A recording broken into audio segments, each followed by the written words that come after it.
In today's video, we'll take an in-depth look at every criminal who has been executed in the United States during 2026. So far, 16 executions have been carried out across 4 different states, all by lethal injection.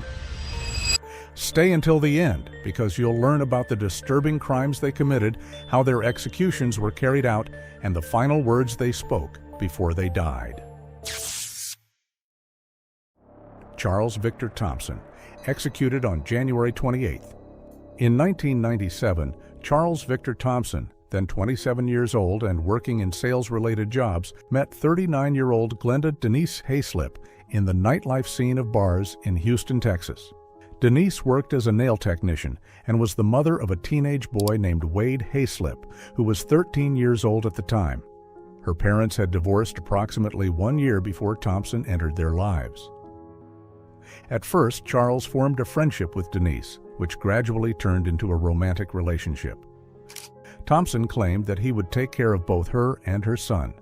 However, over time, the relationship became toxic and destructive, marked by control, jealousy, and physical violence. Thompson was an alcoholic and addicted to drugs, especially cocaine, which worsened his increasingly possessive and aggressive behavior toward Denise. During the relationship, Thompson assaulted Denise on multiple occasions. She arrived at work several times with visible bruises on her face. Thompson himself admitted to slapping her, causing a black eye and a cut lip in a single incident prior to the murders, although he claimed it was the first time he had ever hit a woman. After approximately 1 year together, Denise decided to end the relationship permanently due to Thompson's constant violence and control. It was then that she met Darren Keith Kane, a 30-year-old bartender who worked at the same bar where she and Thompson had first met and which they both used to frequent. Denise and Darren began as friends and over time started a romantic relationship. According to those who knew him, Kane was described as loyal, calm, and protective, a complete contrast to the life Dennis had previously experienced. Thompson did not accept the separation. He continued stalking Denise, calling her constantly and showing up uninvited at her apartment, located in the Waterman Crossing complex. There, he would confront her, repeatedly demanding answers about her relationship with Darren and threatening to harm her if she did not return to him. On the night of Wednesday, April 29, 1998, something happened that would change the course of the story. At around 2:30 a.m., Darren Kane was asleep when he received a phone call from Dennis. Through tears, she begged for help. Thompson was inside her apartment, beating her and threatening her. When Kane arrived at Denise's apartment on Wunderlich Drive, he came face to face with Thompson. Denise was terrified and crying, which caused a violent physical fight to break out between the two men, lasting approximately 15 minutes. Eventually, Kane managed to overpower Thompson. Defeated, Charles began begging not to be hit anymore. He apologized and adopted a completely different attitude, claiming that he would accept Dennis's decision to be with Darren and not with him. In response to this apparent surrender, Darren compassionately extended his hand. The three of them sat outside the apartment and began talking while sharing a beer. At around 3 a.m., a Harris County Sheriff's deputy responded to a domestic disturbance call. Upon arrival, he found Thompson and Kane sitting in front of Denise's apartment, appearing calm and reconciled. What authorities did not know was that Thompson had never accepted the situation. It was all a facade. Deep down, he remained furious, humiliated by the fight, and consumed by jealousy. After the officer escorted Charles out of the apartment complex, Thompson did not go home. Instead, he drove to his residence, retrieved a firearm, a semi-automatic pistol, and returned to Dennis Hayslip's apartment approximately 3 hours later in the early morning hours of April 30th, 1998. It was around 6 a.m. when Thompson returned. Denise and Darren likely believed the danger had passed and that they could finally rest after the night's confrontation. Thompson approached the apartment's front door and without hesitation kicked it in with force, shattering the lock and forcing his way inside. The sound of the door breaking should have immediately alerted Denise and Darren that something terrible was about to happen. Darren Kane, who was in the living room, stood up when he heard the crash. At that moment, Thompson burst into the apartment with a gun in his hand, aiming directly at him. Without saying a single word or giving him any chance to react, Thompson fired at Darren Kane 4 times. The bullet struck his neck and chest, causing extremely severe injuries. 2 shots passed through his chest, and when Kane tried to flee, Thompson shot him once in the back. Darren collapsed to the floor, badly wounded and agonizing. Even so, in a desperate act of survival and protection for Denise, Kane managed to grab Thompson's foot, trying to prevent him from going after her, as Dennis had just come out of the bedroom and was heading toward the kitchen. With Darren's body lying on the floor, Thompson broke free. He then placed the gun against the back of his head at the base of the neck and fired one final shot at point-blank range. Darren Keith Kane died instantly at the scene. While Darren's murder was taking place, Denise ran from one of the bedrooms toward the kitchen, trying to grab a knife to defend herself. She had a scrape-like injury on her leg, and investigators later found a bullet lodged in the baseboard of the pantry, suggesting that Thompson fired as she was fleeing. However, Thompson managed to catch up with her and restrain her. During the attack, he reloaded his weapon. Forensic evidence showed that the gun had to be deliberately reloaded, indicating premeditation and a conscious pause before continuing the violence. Thompson pressed the barrel of the gun against Denise's right cheek and said, "I can shoot you too, bitch." He then pulled the trigger. The bullet entered through her right cheek, causing devastating internal damage. The impact destroyed her teeth and severely injured her tongue, resulting in massive bleeding. Despite the severity of her wounds, Denise Hayslip survived the initial attack. She remained conscious, though in critical condition, when a neighbor identified in court records as Coker arrived at the scene and called for help. Coker had heard the gunshots and immediately ran to Denise's apartment. When he arrived, he found her sitting in a pool of blood with a bullet hole in her right cheek and a large amount of blood coming from her mouth. Charles Thompson was also present at the scene. Coker asked Denise if Thompson had shot her, and she nodded her head, confirming it. Shortly afterward, Thompson fled the area. He drove to the nearby Cypress Creek area, where he threw the murder weapon into the water in an attempt to dispose of the evidence. However, his behavior afterward was unusual. He did not attempt to evade justice. Instead of running, he drove directly to the home of an acquaintance and confidant, to whom he confessed in detail everything he had just done. After that confession, Thompson contacted his father, who later helped facilitate his surrender to authorities that same morning. Thompson ultimately turned himself in at a police station alongside his father, stating, in his own words, that he wanted to make himself available for questioning. While Thompson was confessing his crime, Denise Hayslip was fighting for her life. Emergency services were alerted immediately, and Dennis was airlifted by helicopter to Herman Hospital in Houston for urgent medical treatment. Despite the efforts of medical staff, Denise fell into a coma due to severe bradycardia, a dangerous drop in heart rate that caused irreversible brain damage from lack of oxygen.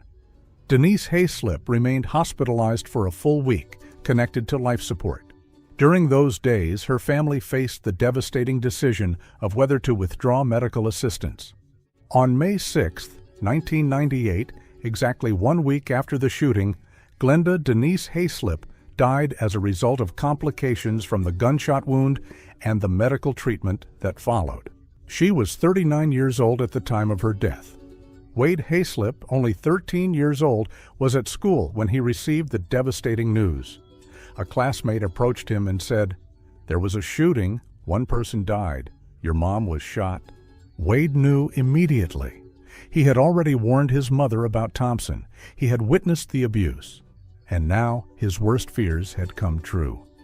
"There is definitely a part of me that is still in 1998, Wade Hayslip said in an interview 1 week later, describing how the trauma of that morning has followed him for decades. Thompson was arrested on April 30, 1998, the same day as the shootings. A Harris County Sheriff's deputy testified that the murder weapon was eventually recovered from Cypress Creek with the help of an informant, likely based on information Thompson himself provided during his confession. Charles Victor Thompson went on trial in Harris County in 1999, charged with capital murder. He was 28 years old at the time of the court proceedings. From the beginning, the state of Texas announced it would seek the death penalty. In July 1998, while Thompson remained in jail awaiting trial, he was reported by a fellow inmate named Jack Reed, who shared a cell with him.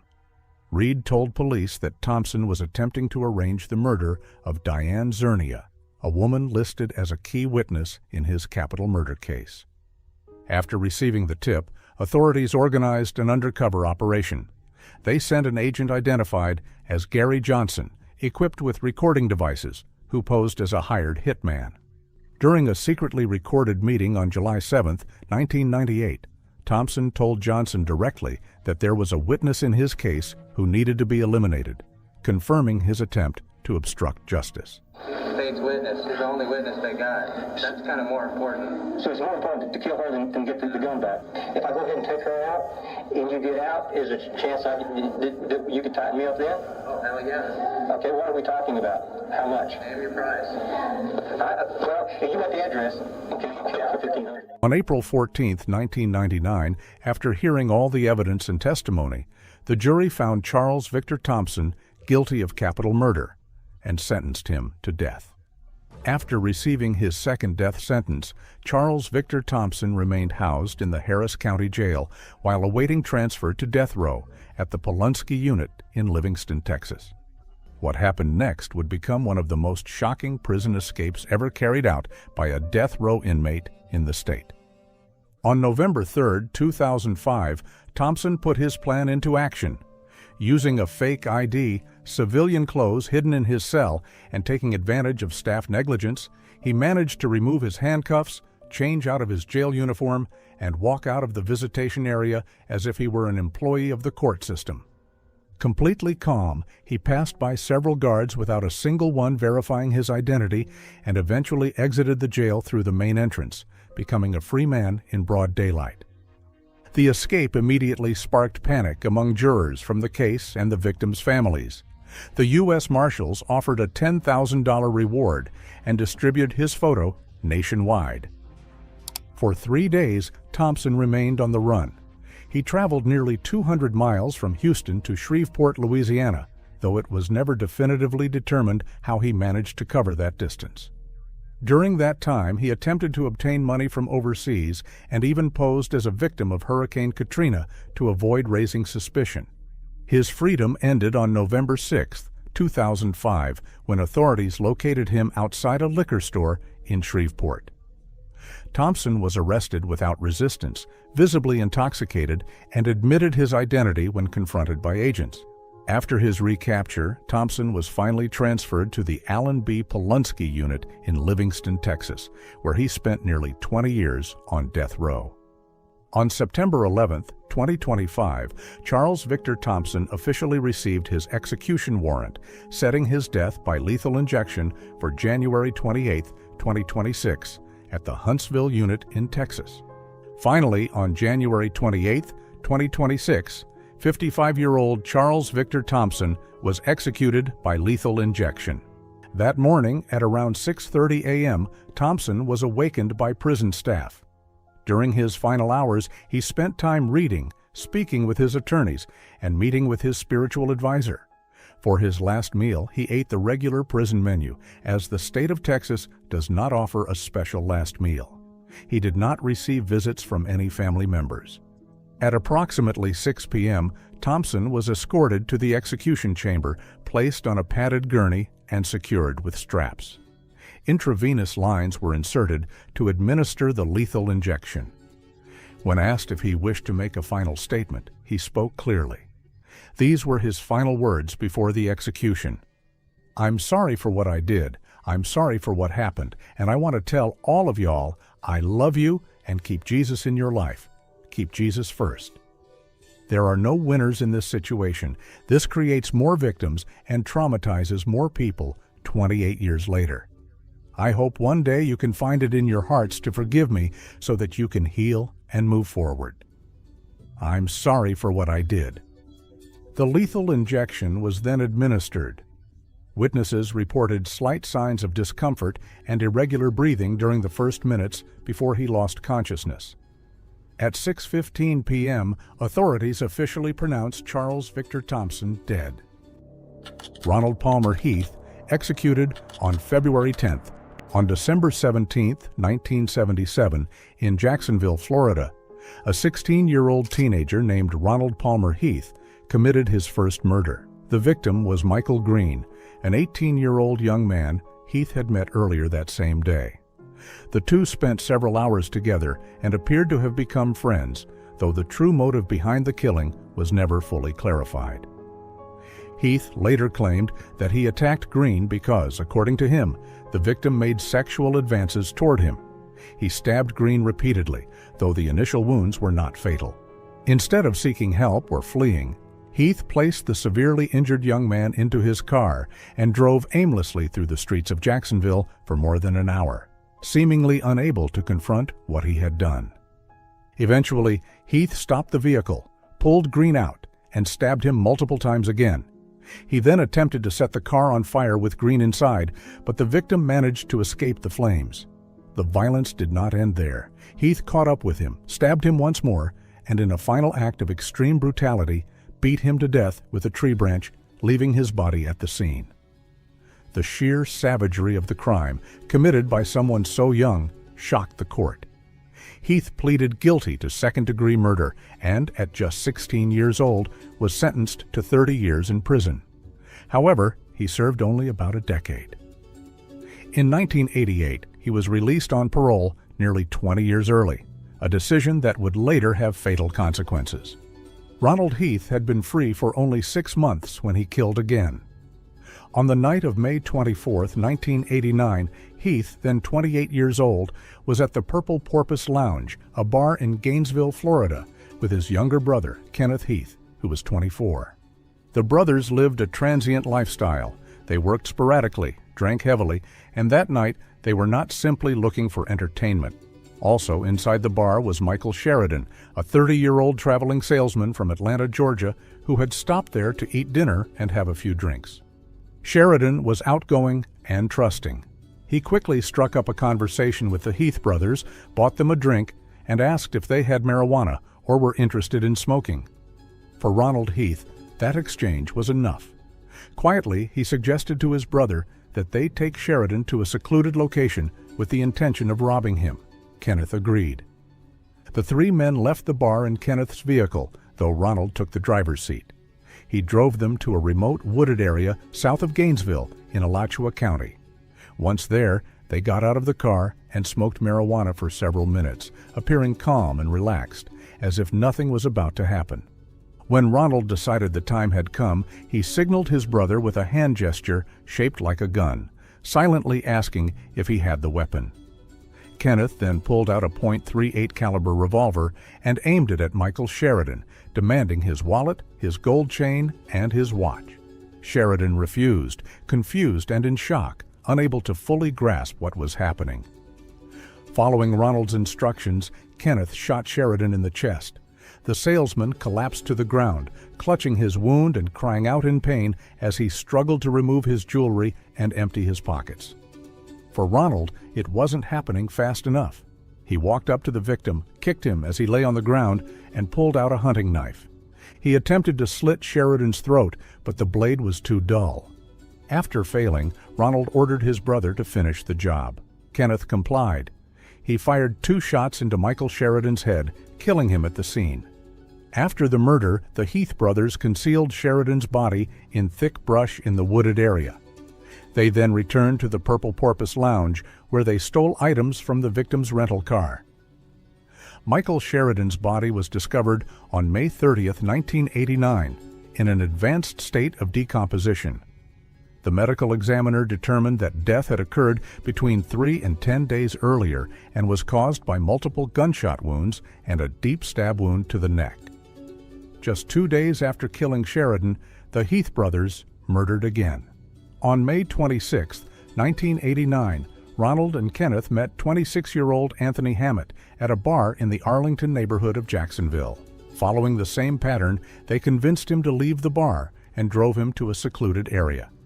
When Hammett realized he was being robbed and tried to run, he was executed with a single gunshot to the back. His body was left at the scene. Ronald Heath was formally charged with the murder of Anthony Hammett. However, prosecutors later dropped the charges when Kenneth Heath again refused to testify against his brother, claiming he had received threats against his life. The decision left the crime without a conviction and the Hammett family without justice. In the case of Michael Sheridan, the police investigation moved forward because of a simple but critical mistake. The Heath brothers attempted to use one of Sheridan's stolen credit cards to purchase a car stereo. The transaction was declined, triggering an alert that drew the attention of investigators. From that moment on, the Gainesville Police Department, working alongside the Alachua County Sheriff's Office, tracked the purchases made with Michael Sheridan's credit cards at Oaks Mall. This trail allowed investigators to reconstruct the suspect's movements after the murder and begin connecting the key pieces of the case. Several weeks after the killing, Ronald Heath was located and arrested in Douglas, Georgia. He was living in a trailer with a woman identified as Powell. During the arrest, officers recovered clothing purchased with the stolen credit cards, Michael Sheridan's watch, and other items directly linked to the homicide. Kenneth Heath was also taken into custody and charged for his role in the murder, effectively closing the main circle of suspects in the Sheridan case. Ronald Palmer Heath's trial took place in 1990 in an Alachua County courtroom in Florida. The central pillar of the prosecution's case was the testimony of Kenneth Heath, Ronald's younger brother, who agreed to a plea deal. In exchange for testifying against Ronald, he would receive a life sentence and avoid the death penalty. On November 15, 1990, the jury found Ronald Heath guilty of first-degree murder. 2 days later, on December 17, 1990, Judge Robert Cates sentenced him to death for the murder of Michael Sheridan. Ronald Heath spent more than 35 years on death row. During that time, his attorneys filed multiple appeals and legal challenges in an effort to overturn the conviction. All were denied. The Florida Supreme Court rejected his requests repeatedly, including his final appeal in January 2026. His younger brother, Kenneth Heath, is serving a life sentence at Tomoka Correctional Institution. Under the terms of his plea agreement, he became eligible for parole after serving 25 years in prison. Although that period has already passed, there is no public information confirming that he has been released. Finally, on January 9, 2026, Florida Governor Ron DeSantis signed Ronald Palmer Heath's death warrant, the first execution order of the year in the state. The execution was scheduled for Tuesday, February 10, 2026 at 6 p.m. Eastern Time at Florida State Prison, located near the city of Stark in Bradford County. Tuesday, February 10, 2026, marked the day of Ronald Palmer Heath's execution. He was 64 years old. He woke up at 7 a.m., took a shower, read the Bible, and received a single visit, that of his spiritual advisor. The day before, Heath had eaten his last meal. As his special request, he chose hamburgers with French fries. At 3 p.m., he was removed from his cell in preparation for the execution scheduled for 6 p.m. The method was lethal injection, carried out under a 3-drug protocol at Florida State Prison. At 5:50 p.m., Heath was escorted into the execution chamber. At 6 p.m., efforts began to establish intravenous lines. After several minutes, the drugs began to flow. The entire procedure lasted approximately 6 minutes. During that time, Heath moved slightly, gasped, and frowned, showing minimal signs of discomfort before losing consciousness. He remained silent, with his eyes closed, throughout the process. Asked by the warden if Heath had any final statement, he said, "I'm sorry, that's all I can say. Thank you." At 6:30 p.m., a physician officially pronounced him dead. Among the witnesses were Thomas and Nancy Sheridan, the brother and sister of Michael Sheridan. Both grew up in upstate New York and spent decades fighting to see Ronald Heath's execution carried out, sending letters and making repeated calls to the Florida governor's office. For them, that day marked the end of a wait that had lasted more than 30 years. Kendrick Antonio Simpson, executed on February 12, 2026. Kendrick Antonio Simpson was born in 1980 and grew up in the 9th Ward of New Orleans, Louisiana, one of the city's most violent and impoverished neighborhoods. His childhood was marked by crime and drugs, and from a young age he became immersed in that environment. At 16, he committed a violent home invasion robbery. During the attack, he shot a store owner at point-blank range. The victim survived, but the incident made it clear that violence had already become part of Simpson's behavior. In 2004, Simpson was the victim of a shooting in New Orleans. He was shot in the head, abdomen, and leg, fell into a coma, and underwent 16 surgeries. He survived, but was left with permanent physical damage and severe paranoia. Months later, Hurricane Katrina destroyed his home and left him stranded for days without food or water until he found shelter at a convention center. In late 2005, at 27 years old, he relocated to Oklahoma City as a refugee. On the night of January 15, 2006, Simpson went out with two friends, Jonathan Dalton and Latango Robertson, in Dalton's white Monte Carlo. Before heading to Fritzy's, a hip-hop nightclub in northwest Oklahoma City, Simpson stopped by his house to change clothes. That was when he grabbed an AK-style assault rifle and took it with him. The three men first attended a private party. When they left, Simpson placed the rifle in the trunk of the Monte Carlo, which could be accessed from the back seat. They arrived at Fritzy's around midnight on January 16th. As Simpson walked through the club, he passed London Johnson, Anthony Jones, and Glenn Palmer. One of them made a comment about the Chicago Cubs cap Simpson was wearing. According to prosecutors, the cap was linked to a rival gang. Simpson returned to his table and told his friends that someone had given him trouble over his hat. Shortly after, Simpson approached Palmer, Jones, and Johnson. During the second confrontation, he threatened them, saying he was going to chop them, a street term referring to shooting someone with an AK-47 style rifle. After making the threat, he walked away, but then returned once more. This time, he extended his hand toward Palmer and told him they should settle the issue. Palmer responded by punching him in the mouth, knocking him to the floor. Furious and humiliated, Simpson told Dalton and Robertson that he wanted to leave. The three men exited the club and walked to the Monte Carlo in the parking lot. While they were there, they spoke with some girls who were also leaving the club, and the girls told them to follow them to a 7-Eleven located at 23rd Street and Portland. When they arrived at the 7-Eleven, Simpson, Dalton, and Robertson parked in the back of the store.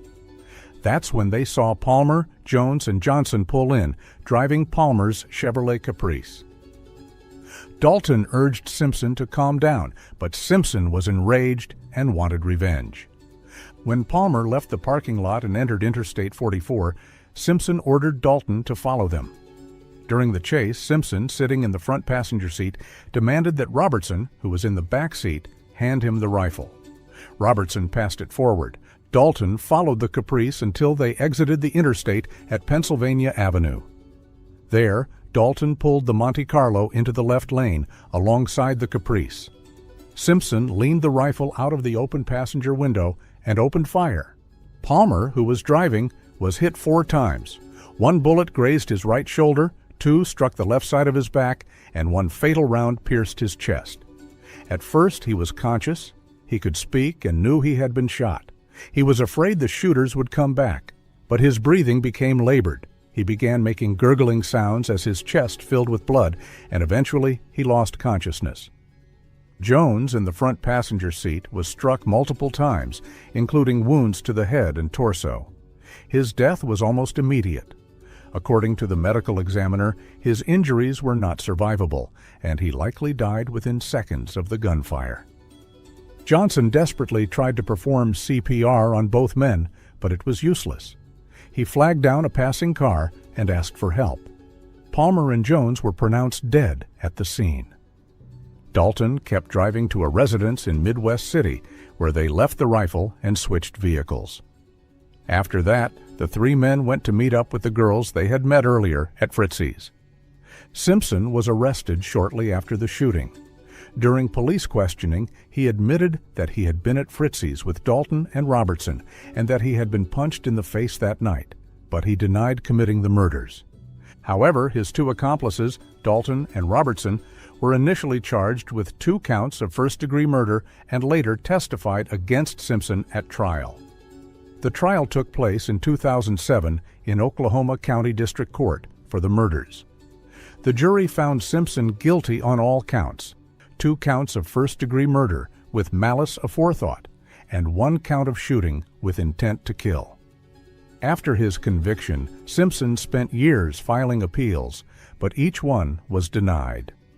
During his nearly 20 years on Oklahoma's death row, he earned his GED and published a book of poems, essays, and short stories. Whether I live for 4 more weeks or 40 years, that would be a part of my testimony. I'm profoundly sorry, and I ask for your mercy. His execution was ultimately scheduled for February 12, 2026 at 10 a.m. under an order issued on November 19, 2025 by the Oklahoma Court of Criminal Appeals. On the morning of February 12th, Kendrick woke up at 5 a.m. He showered and met with his spiritual advisor. At 7 a.m., he was allowed to visit with his 4 children and 1 granddaughter, who remained with him until 8:30 a.m. For his final meal, Simpson had a bacon cheeseburger, a large order of onion rings, and a strawberry milkshake. Around 9:30 a.m., Kendrick was escorted to the execution chamber. He was placed on a padded gurney and secured with straps. Through an opening in the wall, 3 intravenous lines were inserted and prepared to deliver the lethal injection. Oklahoma uses a 3-drug protocol: midazolam as a sedative, vecuronium bromide to stop breathing, and potassium chloride to stop the heart. According to witnesses, Kendrick appeared uncomfortable during the administration of the lethal injection, showing slight signs of distress. He made several body movements and experienced irregular breathing in the first few minutes of the procedure before eventually losing consciousness. At 10:33 a.m., authorities officially pronounced him dead. He was 45 years old at the time of his death. Several members of Glenn Palmer's family were present at the execution, along with Anthony Jones's sister, Taliasha Jones. Melvin Lee Trotter, executed on February 24th.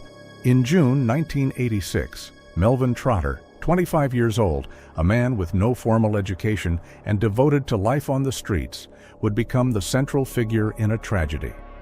By that age, he already had a criminal record for minor thefts. That year, the United States was going through one of the worst periods of the crack epidemic, and Trotter was just another user, committing small crimes to support his addiction. On June 16, 1986, Trotter entered a small grocery store owned by Virgie Langford, a 70-year-old shopkeeper well known in the community of Palmetto, Florida. She and her husband had run the business for more than 30 years. Recently widowed and with her children already grown, she was the one who continued to run the store. Trotter knew the business well, as it was a local establishment frequented by workers and neighbors in the area. His intention was to get money quickly to buy more drugs. When he entered the store, he began taking valuable items discreetly, hiding them in his sweater so he could later sell them and get money for his addiction. Virgie Langford also knew Trotter well. She had practically watched him grow up and was aware of his addiction. On previous occasions, he had already come in to steal, and she had noticed, but she had decided to turn a blind eye and act as if she did not realize what was happening. But that day, she had had enough of the situation. While Trotter was stealing, Virgie was in the meat section arranging merchandise and asked him to come talk to her. She confronted him about the thefts he had been committing in the store and demanded that he leave, warning him that if he returned, she would call the police. At that moment, Trotter, apparently under the influence of drugs and in an excessive act, took a butcher knife from the store itself, managed to grab the elderly woman, and attacked her. He grabbed her by the neck and stabbed her repeatedly in the abdomen, causing devastating injuries. Despite the brutality of the attack, Langford remained conscious, lying on the floor with exposed organs and bleeding heavily. Trotter did not care and began looting the cash register, taking about $100 in cash and food stamps before fleeing. A truck driver entered the store shortly after the attack and found Mrs. Langford bleeding on the floor at the back of the establishment. In a final act of lucidity and strength, the elderly woman was able to answer questions from the witness and the first officers who arrived at the scene. She said she had known for years the person responsible for what had happened. She described her attacker as a short African-American man who was wearing a Tropicana Company employee ID with the name Melvin. Shortly afterward, she lost consciousness. She was rushed to a hospital still alive, but died hours later from cardiac arrest following emergency surgery that had attempted to save her life. After the crime, Trotter did not try to flee the city. Desperate, he sought drugs almost immediately and was seen by acquaintances smoking crack with money and food stamps wrapped in a red bandana. Police traced the name provided by the victim to his workplace at a nearby plant, confirming his identity. During the investigation, detectives found strong evidence: a palm print inside the store, clothing with bloodstains consistent with the victim, and testimonies placing him with the stolen money shortly after the attack. He was arrested days later and charged with first-degree murder and armed robbery. During the trial, the prosecution presented the attack as an extremely violent crime committed against a vulnerable victim.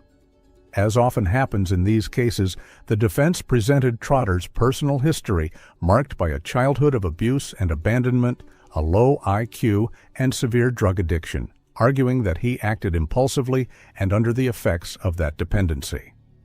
They also pointed out that, despite having formal employment, his addiction ultimately took control of his life. Finally, on May 18, 1987, the jury found him guilty and he was sentenced to death. Now, how is it possible that, after being sentenced to death so long ago, he was executed almost 40 years later? The main reason is that his attorneys filed appeals continuously. These appeals stretched on for decades.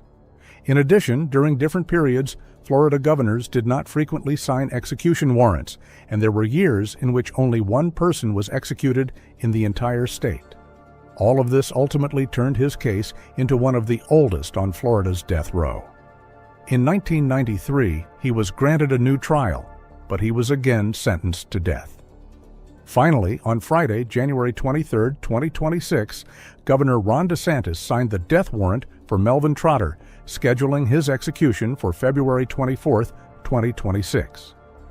With this decision, DeSantis set a new execution record as 19 were carried out in Florida in 2025, making it the state that performed the most executions that year. He also indicated that in 2026 he would continue at the same pace. Today, February 24, 2026, Melvin Trotter, 65 years old, woke up for the last time at 5 a.m., showered, and prepared for his execution. According to reports, he did not receive any visitors in his final hours.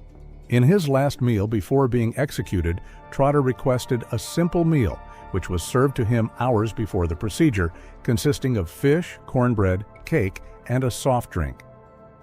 At 5 p.m., he was transferred within Florida State Prison, and at 6 p.m., he was escorted into the execution chamber, where he was secured to a gurney with leather straps. 2 intravenous lines were then inserted into his arms. From an adjacent room, the execution team and medical personnel monitored the process through a glass window. At that moment, he was asked if he had any final words. Trotter remained silent for about 30 seconds and ultimately declined to make a final statement. After the lethal injection was administered, Trotter moved slightly for several minutes until a doctor pronounced him dead at 6:20 p.m. on February 24, 2026. After nearly 40 years on death row, he was executed at the age of 65. Billy Leon Kearse, executed on March 3, 2026. To understand the weight of this case, we must first know the victim. Danny Thomas Parrish was born in October 1961. He was a man of discipline and strong convictions. After graduating from high school in Fort Pierce in 1980, he dedicated much of his youth to military service, spending 3 years in the United States Navy and later serving in the National Guard. In 1988, he joined the police department alongside his brother as a full-time patrol officer. Danny was married, and although he did not have children, he was a key figure in a family with a long tradition in law enforcement. It was nearly 11 p.m. in Fort Pierce when Officer Parrish spotted a dark blue 1979 Monte Carlo driving the wrong way down a one-way street. Parrish turned on his lights and pulled the vehicle over. Behind the wheel was Billy Leon Kearse, an 18-year-old black man who had legally entered adulthood just 84 days earlier. Kearse was nervous. He did not have a valid driver's license and was on probation for a misdemeanor committed months earlier. Officer Parrish, suspecting something was not right, radioed in the license plate number before stepping out of his patrol car. Parrish asked for identification. Fearing that the officer would discover he was violating his probation and send him back to prison, Kearse began giving false names. Parrish checked the aliases and, finding no matches, ordered Kearse out of the car and told him to lean against the vehicle so he could place him under arrest. What began as a routine procedure ended in a desperate struggle. When Parrish attempted to put handcuffs on him, they accidentally struck Kearse under the eye, triggering an immediate and violent reaction. The two men began fighting for several minutes, exchanging blows and grappling without control. In the middle of the confrontation, Kearse stumbled and fell to the ground, but from there he managed to seize the officer's service weapon and point it directly at him. Disarmed and vulnerable, Sergeant Parrish raised his hands and, without resisting, pleaded for his life. "Come on, man, don't do it." Kearse did not stop. He pulled the trigger 14 times. 9 bullets struck Parrish's body directly. 4 others became lodged in his bulletproof vest. Kearse got back into his car and fled, leaving the mortally wounded officer on the asphalt. A passing taxi driver heard the gunshots, saw the Monte Carlo speeding away, and used the fallen officer's radio to call urgently for help. Parrish was rushed to the hospital, but he was already dead by the time he arrived. The reported license plate led investigators directly to the young man's home that same night. Kearse was arrested, and after waiving his rights, confessed to everything. He admitted he fired the shots because he panicked at the thought of going back to prison. As who knows what their problem was. A routine traffic stop turns into a police officer shot. It's just unbelievable. The case surrounding Parrish's death had an enormous media impact, largely because he was a highly respected and beloved police officer in his community. His funeral drew a massive crowd, attended by numerous officers and citizens, and it was broadcast on television. His family gave interviews, and from the very beginning, public opinion turned against Kearse, as all attention focused on the trial that was about to begin. In October 1991, a jury found him guilty of first-degree murder and armed robbery, recommending the death penalty by a vote of 11-1. But that was when the chaos began. In 1995, the Florida Supreme Court overturned the death sentence. The court determined that the original judge had committed serious errors when instructing the jury on aggravating factors, improperly duplicating certain charges. A new sentencing trial was ordered in 1996 and moved to Indian River County to avoid prejudice from local public opinion. In this second proceeding, the state presented evidence about the victim's character and the brutality of the attack. The defense, for its part, tried to humanize Kearse by exposing a childhood marked by neglect and decline. They explained that from birth he suffered neurological damage caused by his mother's alcohol consumption during pregnancy, resulting in fetal alcohol effect. His father abandoned him when he was just 2 years old, and at school he was described as a hungry, neglected child with serious learning difficulties. He had an IQ of 79 and academic performance at a third-grade level. His attorneys argued that at 18 years old, he was emotionally immature when he committed the crime. Despite these arguments, the new jury was unanimous. Kearse should die, and he was again sentenced to death. On March 3, 2026, the protocol was carried out. Kearse woke up today at 6 a.m. He received a visit, though officials did not disclose who it was.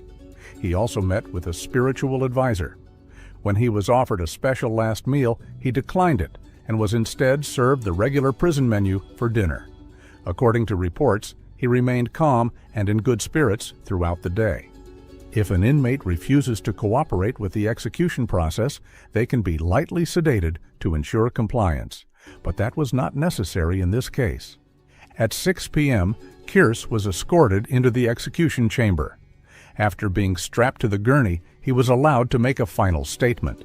His last words before dying were, "To your family, I sincerely apologize for what I have done. There is no way I can ever repay that." The technical execution process began at 6:02 p.m. with the administration of etomidate, a powerful sedative. Kearse closed his eyes and began breathing heavily. At 6:08 p.m., the prison warden performed the consciousness check by shaking his shoulders and calling out his name. There was no response. A medical examiner entered shortly after, and after checking vital signs, pronounced the official time of death at 6:15 p.m. The procedure lasted 13 minutes. For Sergeant Danny Parrish's widow, who was present in the witness room, it marked the end of a 35-year wait for a justice many considered delayed. After the execution, Parrish's widow said, "I'm 60 years old. I never thought I would live to see this day. I don't like wishing death on anyone, but this is the only way I see justice." Cedric Allen Ricks, executed on March 11, 2026. Cedric Allen Ricks was born on September 8, 1974, in Chicago. In his adult life, he projected an image of stability, working in the field of construction management. However, his problematic behavior had begun much earlier. When he was between 8 and 9 years old, he was already experiencing serious problems at school due to episodes of aggression. Despite these early issues, over the years, he managed to receive professional training in the healthcare field, where he worked for a period of time in the state of Illinois. After losing his job and his home during the financial crisis that affected Illinois, Ricks decided to move to Texas in search of new opportunities. There, he began working again in the healthcare sector, this time in the city of Bedford. It was there that he met Roxanne Diane Sanchez, a medical assistant who worked at an obstetrics and gynecology clinic called the Women's Group. Over time, they began to develop a friendship. At that moment, Roxanne was married, but as time passed, her marriage deteriorated and she eventually separated from her husband. Shortly afterward, Cedric and Roxanne began dating. According to people close to the couple, the attraction between them was immediate and the relationship progressed quickly. It did not take long before they made their relationship official. In many ways, the relationship seemed like something out of a movie, a story that, at least on the surface, appeared to be a dream. Cedric presented himself as a man very different from Roxanne's ex-husband. He was not jealous, and he appeared loving, attentive, and affectionate. The relationship progressed until Ricks moved into Roxanne's apartment in the Colonial Village complex. There, he became part of the household where she was already raising her two older sons, Marcus and Anthony. At that time, Ricks assured her that he would raise the boys as if they were his own. Under the laws of the state of Texas, their relationship was legally recognized as a common-law marriage. But once Ricks seemed to have everything Roxanne could offer, his attitude began to change completely. Shortly afterward, he started showing increasingly controlling behavior. He tried to isolate Roxanne from her closest friends, began to show constant jealousy, and adopted a dominant attitude within the relationship. Despite this situation, Roxanne became pregnant by Cedric, and in 2012, their son, Isaiah Cedric, was born. The arrival of the child created hope for the couple, who believed this new chapter might improve their relationship. However, the conflicts only intensified. The arguments became more frequent, and Cedric's behavior grew more aggressive. Over time, episodes of physical abuse began, to the point that he started hitting Roxanne. Eventually, after reaching that limit, Roxanne decided to end the relationship and requested an emergency protective order against him. The night of May 1st, 2013, would become a decisive moment. Around 8 p.m., Cedric Allen Ricks, who was 38 years old at the time, was at the Colonial Village apartment complex, the same place where he had lived with Roxanne just months earlier. That day he arrived at the apartment without warning, completely ignoring the protective order Roxanne had obtained against him. Ricks went there looking for her, but when he realized that Roxanne was not in the apartment, he erupted in anger. Convinced by intense and unjustified jealousy that she was seeing someone else, he became increasingly agitated. Shortly afterward, Roxanne returned to the apartment complex. She had just finished doing the month's grocery shopping at Walmart with her 3 children, Marcus, Anthony, and the baby Isaiah. Cedric was waiting for her outside the complex since he no longer had the new keys to the apartment. From the exterior stairs, he began shouting insults at her. The situation was intense enough that a neighbor heard the shouting and noticed Roxanne's distress as she quickly entered the apartment with her children. Inside apartment 1400, the children went into a bedroom while Roxanne carried the grocery bags inside. From outside, Cedric continued shouting. As he approached the apartment, the insults did not stop. When Roxanne tried to close the door, Rick stopped her by placing his foot in the doorway to prevent it from closing. At that moment, the situation quickly escalated into a physical fight in the living room, where both began hitting each other. The confrontation ended when Ricks pushed her to the floor and began punching her while manually strangling her. Hearing the screams, Roxanne's older sons, Anthony and Marcus, came out of the bedroom to try to intervene and break up the fight. The 2 boys jumped on Cedric from behind, hitting him in an attempt to stop the attack on their mother. However, Ricks pushed both of them to the floor and continued beating Roxanne with blunt force, causing severe head trauma until she was left motionless on the floor. In a particularly brutal moment, Ricks paused briefly and looked at the scene. The children on the floor crying and Roxanne lying motionless. He then stood up and walked to the kitchen, where he took a knife from a drawer. He returned to the living room and began stabbing Roxanne repeatedly, inflicting a fatal wound to her neck that severed her cervical spine. In total, he attacked her with around 30 stab wounds. While Anthony and Marcus watched in horror, Anthony, the younger son who was only 8 years old, in a desperate act of love for his mother, lunged at Ricks in an attempt to stop him and defend her. Ricks turned on the boy, pushed him to the floor, and began stabbing and cutting him more than 40 times. One of the wounds penetrated his skull and reached the temporal lobe of his brain. Before dying, Anthony made a sound described as a gurgle caused by hemorrhagic asphyxiation, and he died beside the couch. Marcus, the older son, ran in terror to his bedroom. There, he hid inside the closet and called 911 with his cell phone. But Ricks forced the door open. Marcus dropped the phone, and when Ricks tried to attack him with the knife, the boy grabbed the blade with his hands to defend himself, suffering severe cuts. Ricks chased him back into the living room, knocked him down, and began stabbing him repeatedly, inflicting around 25 stab wounds to the back of his neck, head, chest, back, and hands. In an extreme act of survival, Marcus decided to remain completely still, pretending to be dead. Ricks finally stopped attacking him, believing the boy was dying or already dead. While all of this was happening, the couple's baby, Isaiah, remained unharmed in his crib. After the attacks, Ricks showed calculated coldness. He went to the kitchen, where he washed his hands that were covered in cuts. He then showered in the main bathroom, changed into clean clothes, bandaged his wounds, and packed a suitcase with some belongings. Before fleeing, he picked up the baby, kissed him, spent a moment playing with him, and finally placed the baby back in his crib before leaving the scene in Roxanne's car, also taking her cell phone. Police took approximately an hour to arrive at the apartment. It appears that Marcus did not have enough time to provide a full address to the 911 operator during the emergency call. By the time officers finally arrived at the scene, Cedric Ricks had already fled. While driving along the highway, Ricks called a cousin and told her, "I just messed everything up."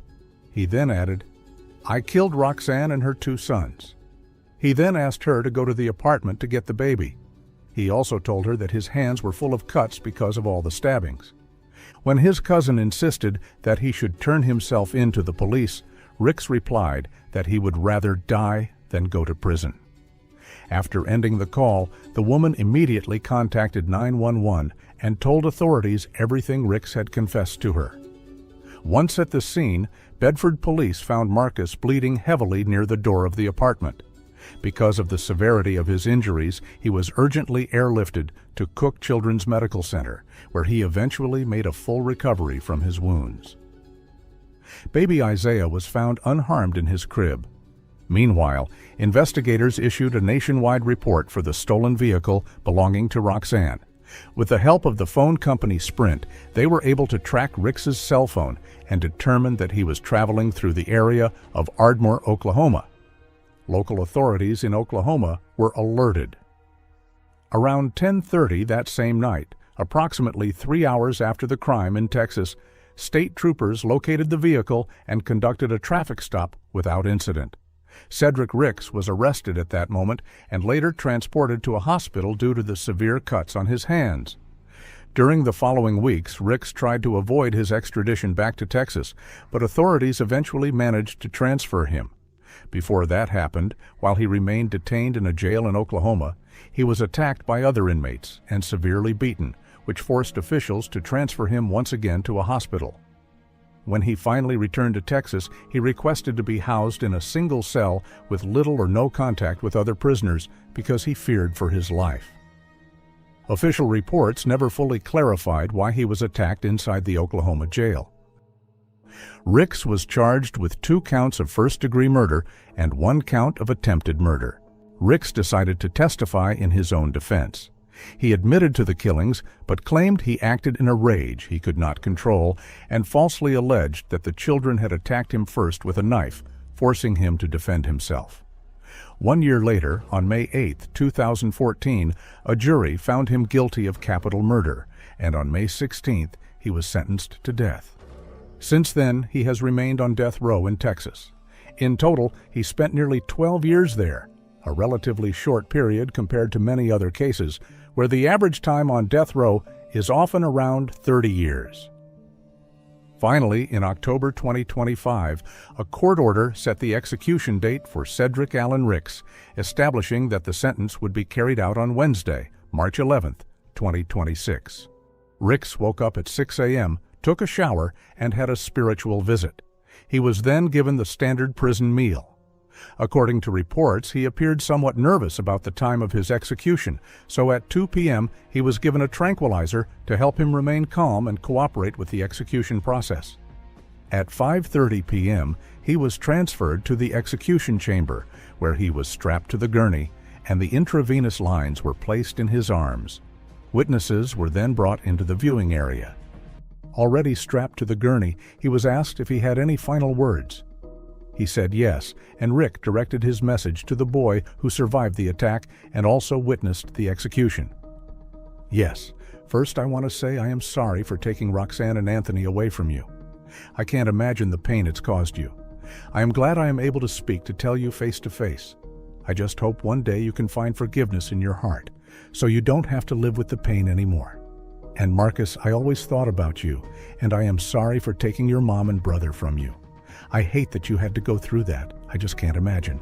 But I am truly sorry for what I've done, and I wish you peace and joy as much as possible. But I am sorry. That's all I can say. I can't say anything else.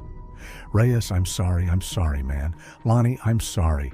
Marcus, I'm sorry. I am glad you're able to fulfill your dreams, whatever they may be.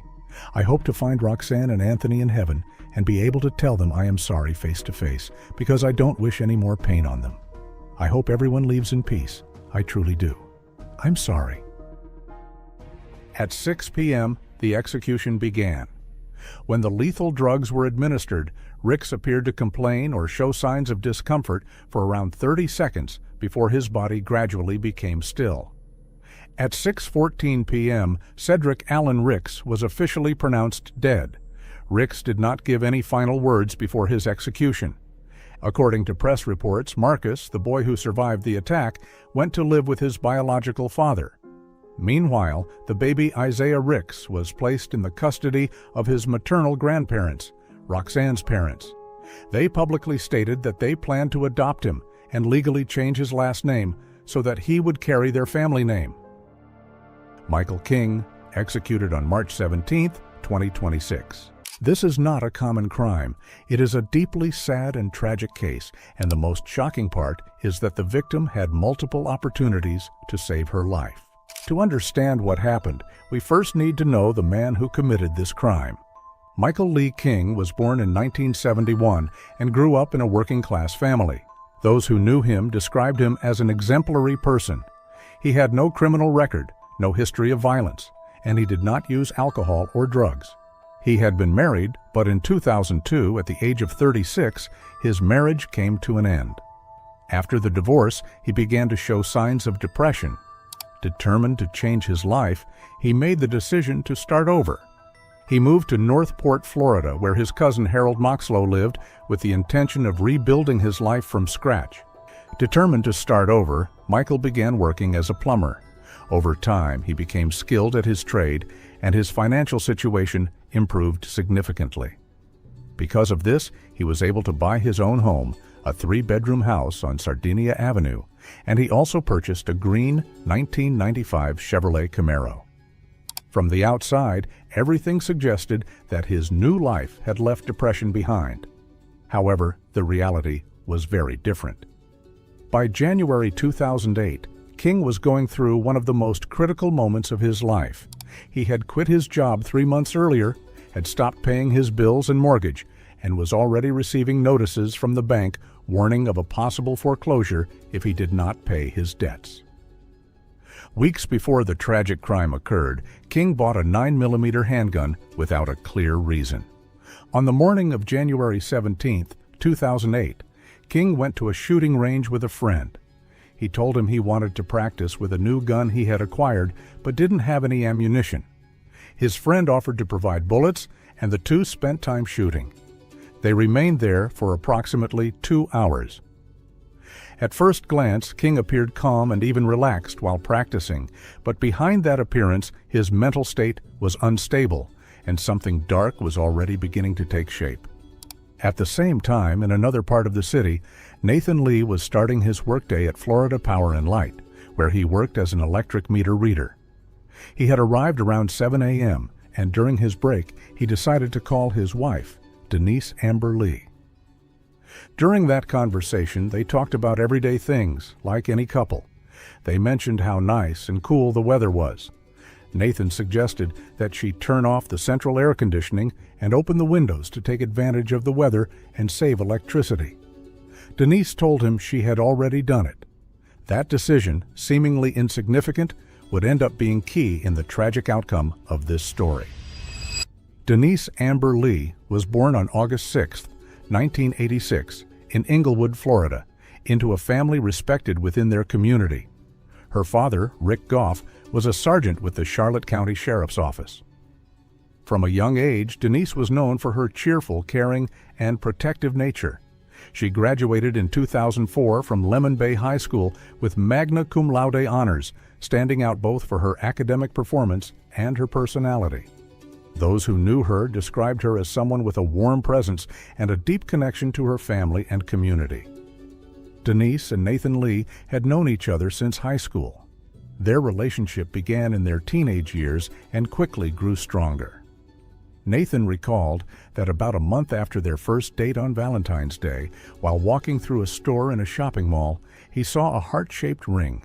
He bought it for $40 and gave it to Denise. According to him, she put it on that same day and never took it off again. Years later, that ring would become a key piece of evidence in the case. Shortly after graduating, the couple discovered that Denise was pregnant. Certain that they wanted to build a life together, they decided to get married. Their first child, Noah, was born 5 months after the wedding, and about 2 years later, their second son, Adam, was born.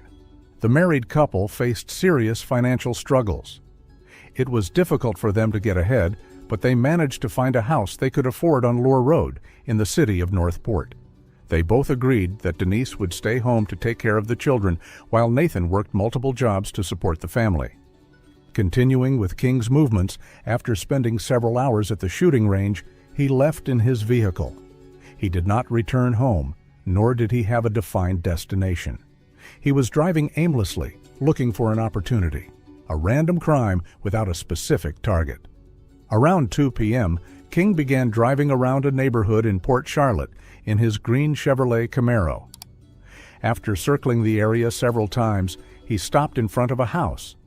There was an open window. At that moment, he decided that would be his target. It was the Lee family home. According to his later statement, from outside he could see a young blonde woman playing with her 2 small children.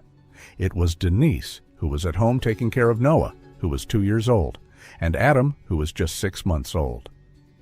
Jennifer Eckert was at a relative's house that day, located right next to Denise Lee's home. She was alone when, sometime between 1 and 2 p.m., she noticed a dark green Camaro slowly circling the block several times, about 4 or 5 passes. Minutes later, the vehicle stopped and pulled into Denise's driveway, where she was with her 2 children. Jennifer saw that the driver was alone and described him as a man with a wide face, light blonde hair, and light-colored eyes. Seeing the car park at the house, she assumed it was someone known to the family and chose not to intervene. About 10 to 15 minutes later, around 2:30 p.m., she looked out the window again and saw the same Camaro leaving the house. Over time, this moment would be identified as one of the first opportunities when Denise could have been rescued, before the situation escalated beyond control. What was happening inside the house was even more disturbing. Michael King arrived at the property and knocked on the door, appearing normal. He pretended to be a plumber who had been called by mistake and asked for permission to come in, claiming he needed to rest for a moment and contact the supposed client. Once inside, without warning, he pulled out a gun he had hidden among his tools and pointed it directly at Denise. Under threat, he warned her that if she did not obey, he would kill her children. Faced with that situation, Denise had no choice.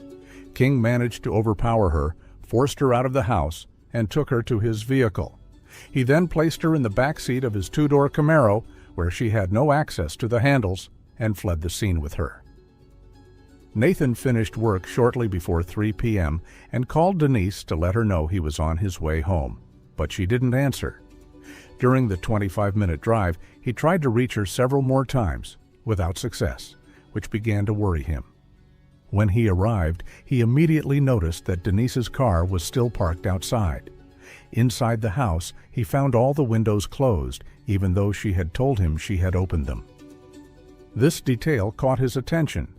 Some theories suggest Denise may have closed them quickly before being taken, while others point to the attacker closing them to prevent noise from being heard outside.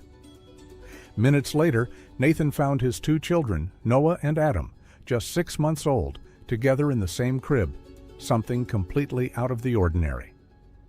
Denise would never have done that, as it posed a risk to the baby. Everything suggests that, in the middle of the situation, she tried to protect them as best as she could before being forced to leave. The scene became even more confusing when Nathan saw that Denise's phone, purse, and keys were still inside the house. At 3:29 p.m., he called 911 to report her missing, explaining that his children had been left alone and that nothing indicated she had left on her own. After the call, he contacted his father-in-law, Rick Goff, a sergeant and detective in Charlotte County. Goff reacted immediately, coordinating with Northport Police to mobilize all available resources. The search quickly expanded, even involving other agencies, including the U.S. Marshals. Meanwhile, Michael King drove from Denise's house to his home on Sardinia Avenue. There, he kept her restrained and covered her mouth with tape, wrapping it around her head. For approximately 3 hours, he subjected her to a brutal attack, marked by extreme violence and no clear motive. Shortly before 6 p.m., he blindfolded her, took her back outside, and placed her once again in the back seat of his Camaro, ordering her to lie down. He then left the house and continued driving without a defined destination. At the same time, police were canvassing the neighborhood around Denise's home. That's when they obtained key information from the neighbor, Jennifer Eckert, who shared everything she had seen. With that information, officers confirmed that it was likely a crime, and an alert was issued to stop all dark green Camaros and check if Denise was inside. Michael King, with Denise in the back seat, drove to his cousin Harold Moxlow's house. When he arrived, he parked near the mailbox, some distance from the entrance, and went inside. There, he spoke with his cousin for a few minutes and told him that his lawnmower had gotten stuck, so he needed a shovel, a gas can, and a flashlight. Both men went out to a shed to look for the items. Meanwhile, inside the vehicle, Denise managed to partially free herself. She was able to remove the tape from her mouth, moved toward the door, opened it, and got out of the car. As she did, she saw a man nearby and, not knowing he was her attacker's cousin, began screaming desperately, "Call the police! Call the police!"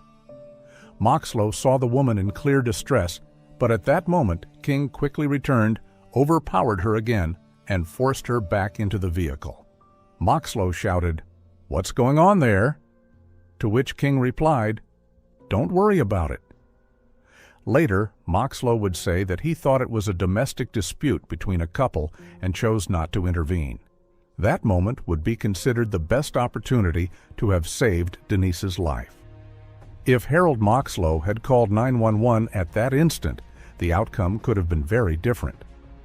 While driving, Michael King began speaking to Denise in an increasingly disturbing tone, describing how he planned to kill her and where he intended to bury her. In the middle of that situation, and without him noticing, Denise managed to grab her phone. Lying in the back seat, with the device hidden near her head, she dialed 911. For several minutes, she used a desperate strategy to survive. She answered the operator's questions while pretending to continue pleading with her attacker, avoiding raising suspicion.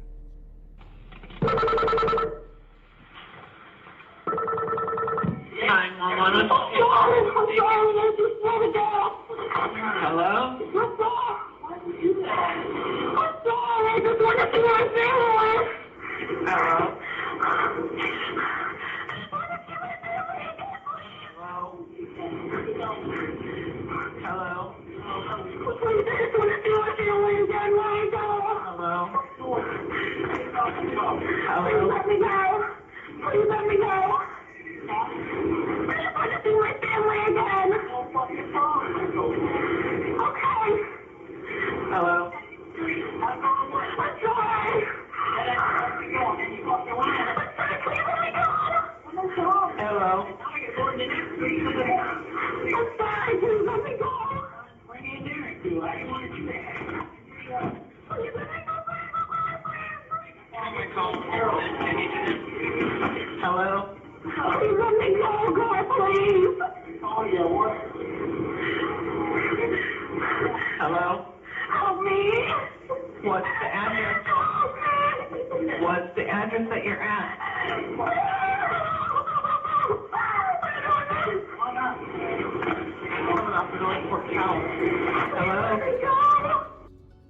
First, my personal opinion.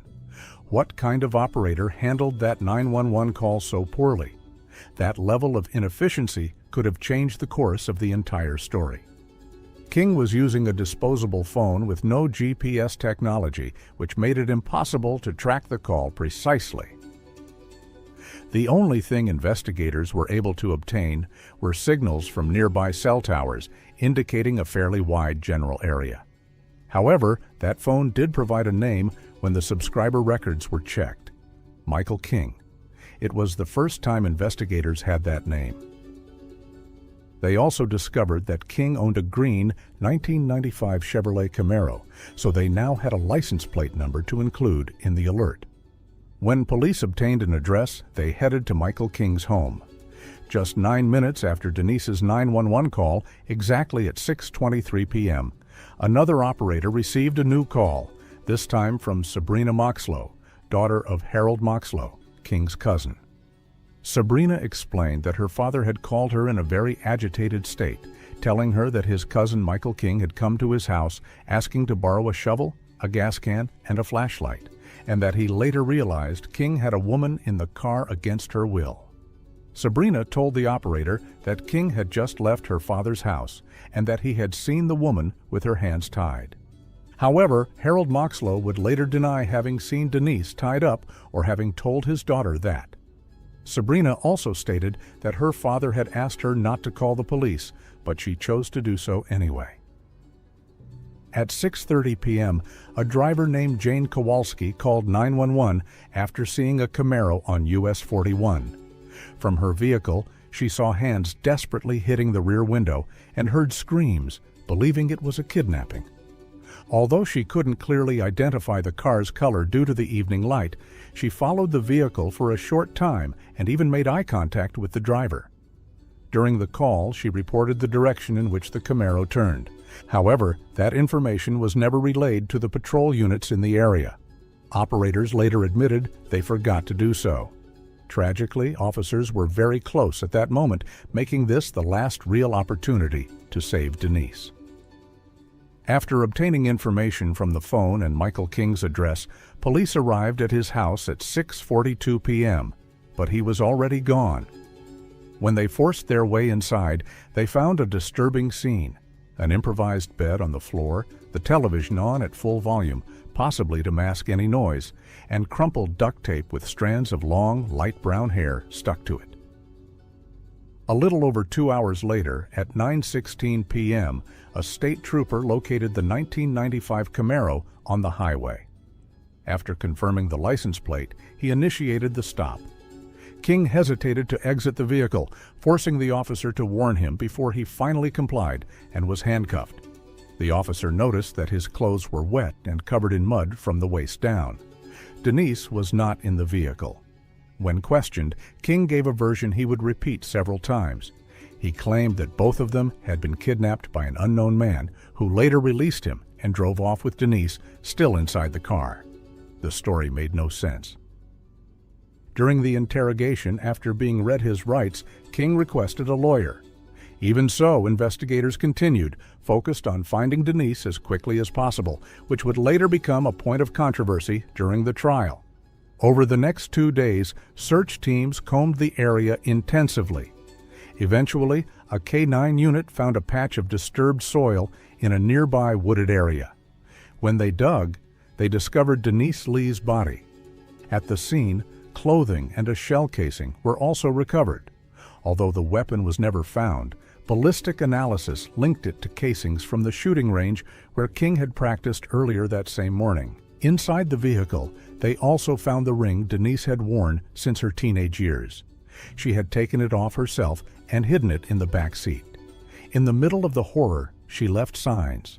She did everything she could to survive, and also to make sure her attacker would not go unpunished.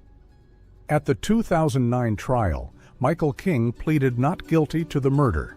He admitted to the kidnapping and assault, but tried to shift responsibility, claiming that the friend who had provided him with ammunition was the one who ultimately took Denise and killed her.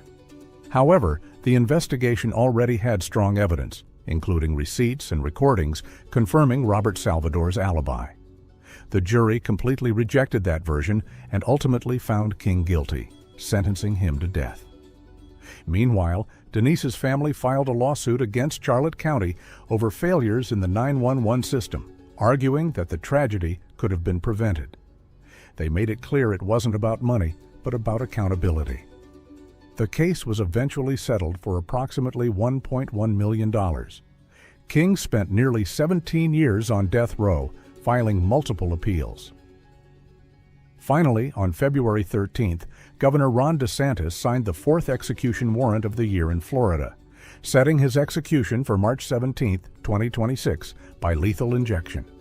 Today, convicted criminal Michael Lee King, 54, was executed. He was pronounced dead at 6:13 p.m. after receiving a lethal injection at Florida State Prison near Stark. The curtain to the execution chamber opened exactly at 6 p.m., the scheduled time. About a minute later, King began his final statement. "Since I found Jesus in prison, I have tried to live as his disciple, following the 2 greatest commandments: to love God with all my heart, my mind, and my whole being, and to love my neighbor, meaning everyone, my family, Denise Lee's family, and everyone present in this room. At no point did he apologize or ask for forgiveness. As he spoke, a member of the clergy stood beside the gurney. As the drugs began to take effect, King showed signs of distress. His breathing became labored, his arms trembled, and his body convulsed. Minutes later, he stopped moving. A guard shook him and called his name, but there was no response. A doctor was then called in and officially pronounced him dead. Chadwick Scott Willacy, executed on April 21, 2026. To understand what happened, we first need to look at who Chadwick Scott Willacy was. He was born and raised in Palm Bay, Florida, where he had what was described as a normal childhood. However, according to reports, his life changed drastically toward the end of high school when he developed an addiction to crack cocaine. This addiction led to a major shift in his behavior. He dropped out of school and began committing robberies to support his habit. On the other side of the story is the victim, Marlis May Sather. She was 56 years old at the time of her murder and was a respected member of the Palm Bay community, where she worked as an office clerk. She was a devoted mother and grandmother, very close to her family. At that point in her life, she spent much of her time alone at home, as she had been widowed just 2 months earlier after her husband died from liver cancer. Chadwick knew all of this, as he lived right next door. For weeks, Willacy carefully studied Marlis's schedule and daily routine, planning a robbery at her home. On September 5, 1990, he decided to break in, believing no one was there, hoping to get money to feed his addiction. However, unexpectedly, Marlis returned home early during her lunch break because she needed to take care of some errands related to selling her car. When she walked in, she caught Willacy in the middle of the burglary. Seeing him inside her home, Sather tried to talk to him. Despite his addiction, she had known him since he was young and attempted to calm the situation. But in a brutal turn of events, once he realized he had been caught, Willacy attacked her with extreme violence. He repeatedly struck her in the head with a blunt object with such force that it fractured and displaced part of her skull. Determined to eliminate the only witness who could identify him, he restrained her by tying her hands and feet with wire and tape. After a failed attempt to strangle her with a phone cord, Willacy poured gasoline over her, disabled the home's smoke detectors, and set the house on fire. To make sure the flames spread quickly, he placed a fan at her feet. The autopsy later revealed that Sather died from smoke inhalation, confirming she was still alive and conscious when the fire began. Before fleeing, he took everything of value he could find, loaded it into Sather's car, and escaped in the stolen vehicle. Chadwick Willacy was captured just 1 day after the crime. It all began when his own girlfriend, Marisa Walcott, found the victim's checkbook in the trash at his home and alerted authorities. Investigators also found his fingerprints on the gasoline can and the fan used to fuel the fire. In addition, surveillance footage from an ATM showed him using Sather's card, with the stolen car visible in the background. In 1991, a jury found him guilty and recommended the death penalty by a vote of 9-3. However, that sentence was overturned by the Florida Supreme Court in 1994 due to a procedural error. The judge did not allow the defense to rehabilitate a potential juror who had expressed doubts about the death penalty during jury selection. In 1995, a new penalty phase trial was held before the same judge, Theron Yawn, despite the defense attempting to have him removed for alleged bias. This time, prosecutors presented graphic videos and photographs showing the condition of the victim, while the defense argued that the crime was the result of a crack-induced psychosis. The new jury was more decisive, recommending the death penalty by a vote of 11-1, after which Willacy was formally sentenced to death. Willacy spent more than 3 decades on death row. During that time, he underwent a spiritual transformation, converting to Islam and adopting the name Khalil. Over the years, he sought to have his case reviewed under new legal rulings, such as the Hearst decision, which requires unanimous jury recommendations for death sentences. However, the courts rejected his appeals, ruling that his sentence had been final since 1997. On March 13, 2026, Governor Ron DeSantis signed his death warrant, triggering a final round of legal challenges. His attorneys argued that the state lacked transparency and requested access to records to verify the lethal injection protocol, citing concerns about potentially expired or improperly administered drugs. These requests were denied in the days leading up to the execution. Finally, on April 21, 2026, Willacy woke up at 7 a.m. at Florida State Prison. In his final hours, he was visited by his mother, his sisters, and a cousin. He remained calm and appeared resigned, especially after his last appeal was denied. In his final meal before the execution, Willacy requested fried chicken, French fries, ice cream, and cake. At 5:10 p.m., he was escorted to the execution chamber, and at 6 p.m., he was executed by lethal injection at Florida State Prison. Witnesses reported that Willacy appeared visibly nervous, and he was lightly sedated to ensure he complied with the procedure. His death was officially pronounced at 6:15 p.m. When asked if he had any final words, he said, "To all my friends on death row, stay strong." He then added, "I would never kill a friend," referring to his neighbor. And finally he said, "I hope this brings you peace. If it does, that's okay. But this is not right." Shortly after the lethal injection began, Willacy's body shook and he appeared to groan for about 30 seconds before becoming still. A correctional officer shook him and called his name, but there was no response. His skin began to turn gray, and moments later, a doctor entered the chamber, examined him, and declared him dead. Marley Sather's only son witnessed the execution. Shortly afterward, he spoke through tears. "I wanted to make sure I saw the warden say he was dead," said John Sather, 68. "I wanted to make sure my mother got justice for someone who walked in and took her life in a matter of seconds." James Garfield Broadnax, executed on May 1st, 2026.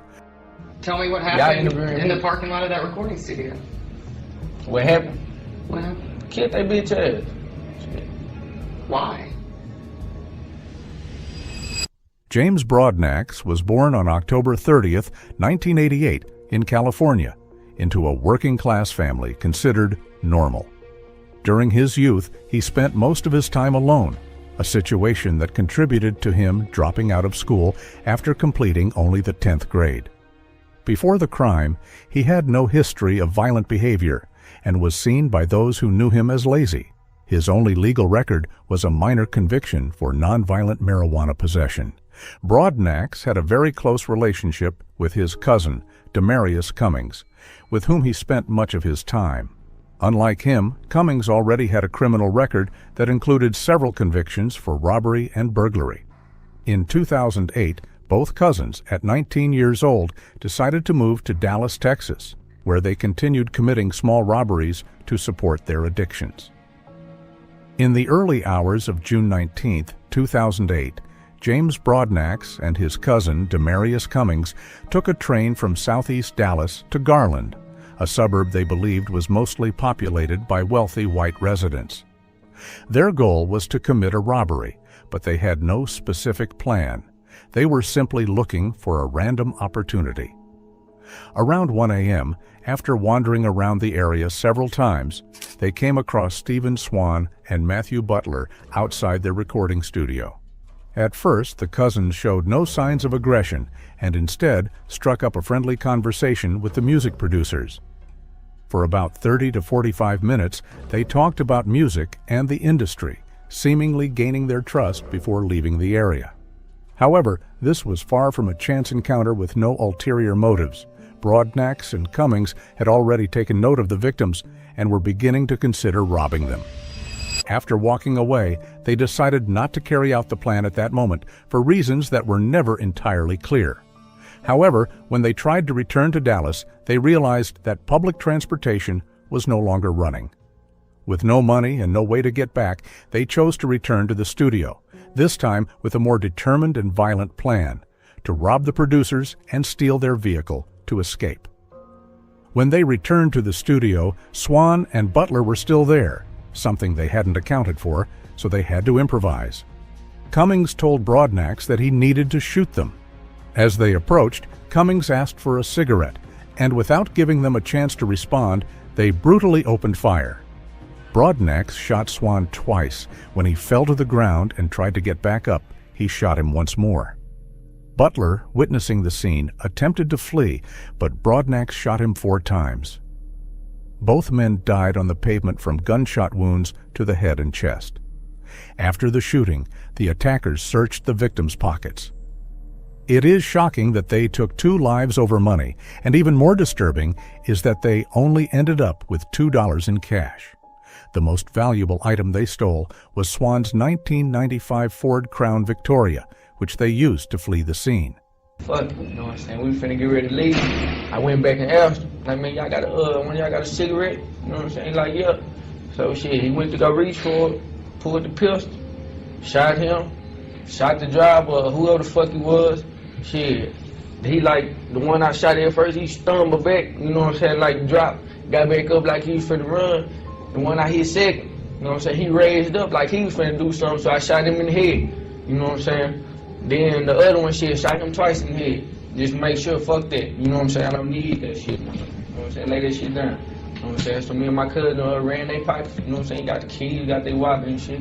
Hopped in the driver, hopped in the passenger side. We dipped. Hours later, the cousins arrived at an apartment in Dallas where they began drinking and smoking. Later, they even bragged to family members about what they had done, showing Stephen Swan's driver's license as if it were a trophy. That same night, after being reported by an acquaintance who had seen the news, police located them in the stolen vehicle in Texarkana, about 150 miles away, where they were finally arrested. Matthew, a respected Christian music producer and owner of Zion Gate Records Studio in downtown Garland, worked alongside his best friend and partner Stephen to provide a creative space for Christian artists. Stephen, a resident of Carrollton, was also a talented producer, engineer, and musician. Both were described as bright, generous, and hard-working young men, deeply committed to their craft and to supporting other artists. The initial resolution of the case was surprisingly quick, largely due to James Broadnax's own behavior. Shortly after his arrest, at just 20 years old, he gave multiple television interviews in which, with chilling coldness in front of the cameras, he admitted to being the shooter. He also stated that he felt no remorse and even asked for the death penalty, saying he did not want to continue living and potentially harming others in prison. I decided to go hit a lick, you know what I'm saying? And one of the best spots is Garden, because that's where all the rich white folks stay in, you know what I'm saying? So I caught him slipping, she ain't popped his that's what it is. Without as much as a blink, James Broadnax talks about how he took 2 lives. Blank out, you know what I'm saying, and shot him, like stumbled back, shot the driver, he hit the ground, you know what I'm saying, but he like leaned up like he was finna try to get back up, so I shot him in the head. Then his homeboy, I shot his again, you know what I'm saying, but he was still trying to run off, but I knew he was gonna die anyway, but just to make sure, pop, shot his like, you know what I'm saying, twice in the head or whatever. Me and my kinfolks ran their pockets, you know what I'm saying, he jumped in the driver's seat, I jumped on passenger side, and we dipped out. These statements led to his trial being moved forward and separated from his cousins, taking place in 2009. During the proceedings, the defense attempted to soften his statements, arguing that Broadnax was under the influence of severe marijuana intoxication both at the time of the crime and during his jailhouse interviews. However, the court rejected these arguments, concluding that his statements demonstrated he was a dangerous criminal who should be sentenced to death. On October 14, 2009, the Dallas County jury found him guilty of capital murder for the deaths of Stephen Swan and Matthew Butler. Unlike Broadnax, Cummings was tried separately in 2011. Although he was also found guilty of capital murder, the state chose not to seek the death penalty against him, as he was not the shooter and did not display the same attitude in interviews. He was ultimately sentenced to life in prison and is currently held at the Caulfield Unit in Tennessee Colony, Texas. James Broadnax spent nearly 17 years on Texas death row, specifically at the Willacy unit in Livingston. During that time, he turned to poetry and writing. As is often the case, he later showed signs of apparent remorse and transformation. He was recognized by both prison authorities and other inmates as a mentor to younger prisoners. Finally, in January 2026, the Texas Department of Criminal Justice scheduled his execution for April 30th of that same year. A particularly striking event occurred on April 14th, 2026, just 16 days before his execution, when James married Tiana Krasnicki, a British law graduate who became one of his main supporters. The ceremony took place at the Willacy unit, with the couple separated by a glass panel. The most dramatic turn came in March 2026, just weeks before the scheduled execution. Demarius Cummings, who was serving a life sentence for his involvement, submitted an affidavit admitting that he was the sole shooter. Cummings stated that he had convinced Broadnax to initially take the blame because Broadnax had no prior criminal history, and they believed he would receive a lighter sentence, a decision made while both were under the influence of drugs. No, we was in this crime together, but he's on the other side of things that I should have been. With him getting a death penalty, that should have been me. So I feel like this is an outlet to get it out to whoever gonna listen, as far as who y'all dealing with, to tell the story as it should be told. That it was me, that I was the killer. And bro just stood in my place. However, Texas authorities did not change their position. The Court of Criminal Appeals refused to halt the execution, arguing that doubts about who fired the shots should have been raised years earlier, and also pointing to the weight of Broadnax's televised confessions from 2008. On April 30th, 2026, the execution was carried out following the strict protocol of the Texas Department of Criminal Justice. James Broadnax was transferred from the Willacy unit in Livingston to the historic Huntsville unit. Outside the prison, the atmosphere was tense. Vigils and protests were organized across several Texas cities, reflecting the support of more than 80,000 online petition signers, as well as backing from over 60 religious leaders who had called for clemency. Inside the prison, Broadnax spent his final hours in contact with his spiritual advisors and his wife, Tiana. At 3 p.m., he was placed in complete isolation. The execution began shortly after 6 p.m. local time, when he was escorted into the death chamber and strapped to the gurney. 2 intravenous lines were inserted for the administration of a lethal dose of pentobarbital. At 6:26 p.m., the drug began to flow. According to reports, he appeared to gasp and convulse for around 5 minutes before losing consciousness and ultimately dying. When asked for his final words, he delivered a long statement addressed to the victim's family and to his supporters. To the family, I have prayed for years that any of my decisions have not caused heaviness in your hearts or burdens in your spirits. I have prayed to God for your forgiveness. Regardless of what you think of me, I hope that prayer has been answered. But no matter what you think of me, Texas got it wrong. I am innocent. The facts of my case should speak for themselves, period. Let this moment be what finally sparks the revolution that will be televised. None of this was worth it. Queen Emmett, I love you. My promise still stands. It always will. Keep fighting. Stay strong. Put God first. Never stop believing. I love you forever and a day. I love you, Queen. Peace, love, and light. That is what I stand for. God bless you all. The term Queen Emmett was identified as an affectionate reference to his wife, Tiana Krasnicki, who witnessed the execution. 7 family members of the victims were present, including the parents of Stephen Swan and Matthew Butler. Teresa Butler, Matthew's mother, maintained that the execution represented necessary justice, rejecting claims of innocence made by the defense. Broadnax's wife, Tiana Krasnicki, was the primary defense witness present. Reports described her reaction as deeply emotional.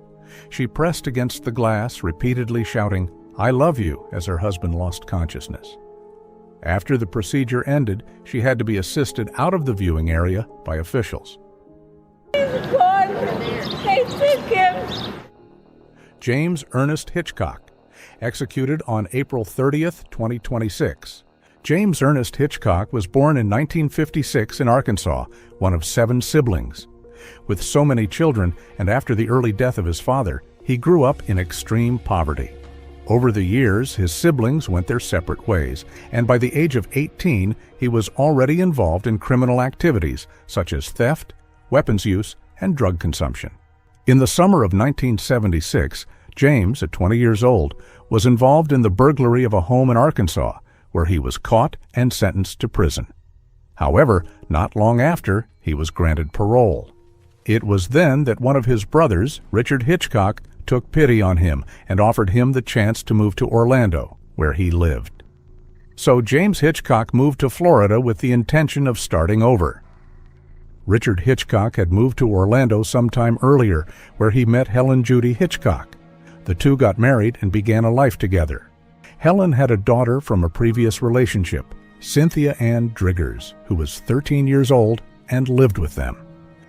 When James moved in with Richard, his behavior did not change. He continued to have conflicts, did not work, and spent most of his time drinking alcohol and using marijuana. To make matters worse, he became obsessed with Cynthia. He watched her, observed her at night, and even admitted to Richard that he felt desire toward her, something his brother immediately shut down. However, James's obsession did not disappear. On July 30th, 1976, the night before the crime, Hitchcock spent time with Richard, Helen, and Cynthia watching television until 11 p.m. Later, Richard tried to talk to Cynthia, but she ignored him, so he decided to leave the house to drink with friends in the Winter Garden area. Hitchcock returned to the residence at approximately 2:30 a.m. According to his initial confession to the police, he entered the house through a dining room window to avoid waking the others and went to his room. However, almost immediately, he began thinking about Cynthia. Driven by his obsession, he entered the young girl's bedroom and committed a horrific act by sexually assaulting her. Afterward, Cynthia told him she was in great pain and that she would tell her mother everything. Faced with the threat of the crime being discovered, which would mean not only a conviction for rape, but also the revocation of his parole, Hitchcock tried to silence her. When she resisted and he heard her screams, he grabbed her by the neck and forced her out of the house. In nearby bushes, he beat and strangled her to death. After making sure she was no longer moving, he hid her body in the brush, returned to the house, took a shower, and went to sleep. The next day, when no one had heard from Cynthia Ann Driggers, Hitchcock, along with friends and family, went out searching for her along the roads and fields near Winter Garden, until they finally found her body face down, hidden in a bush behind the house. Investigations began immediately. Cynthia's autopsy was carried out, and police started searching for suspects. At one point, they even detained an innocent person, unaware that the real perpetrator was James Hitchcock. This gave Hitchcock a sense of calm and security, believing he would not be caught. While researching this case, I came across a disturbing detail. James himself gave an interview to the Orlando Sentinel. In it, he was asked if he knew anything about the crime, and he responded by sharing certain details without raising suspicion at the time. Cynthia Ann Driggers, affectionately known by her family as Cindy, was described by her loved ones as a cheerful, lively young girl. Before the tragedy occurred, she confided in her younger sister and revealed something crucial. James had been behaving inappropriately toward her, but she begged her not to tell their mother because she was very afraid. However, as the days passed, all the evidence, along with the testimony of Cynthia's younger sister, began to point toward him. Eventually, Hitchcock was arrested and gave a detailed confession in which he admitted to both the sexual assault and the murder. James's trial took place in January 1977, less than a year after the crime. The prosecution based much of its case on the confession Hitchcock had given after his arrest. However, during the trial, he recanted, claiming it had been coerced or fabricated to protect his brother. In his new version, he stated that the relationship with Cynthia Ann Driggers was consensual and that his brother Richard Hitchcock, upon discovering them, flew into a rage, dragged her out of the room, and killed her, insisting that he tried to intervene but failed to save her. The jury did not believe him, and on February 11, 1977, the court formally sentenced James Hitchcock to death in the electric chair. That raises the question, how did it take 50 years for the execution to be carried out? In short, Hitchcock went through a series of resentencing hearings marked by multiple legal errors.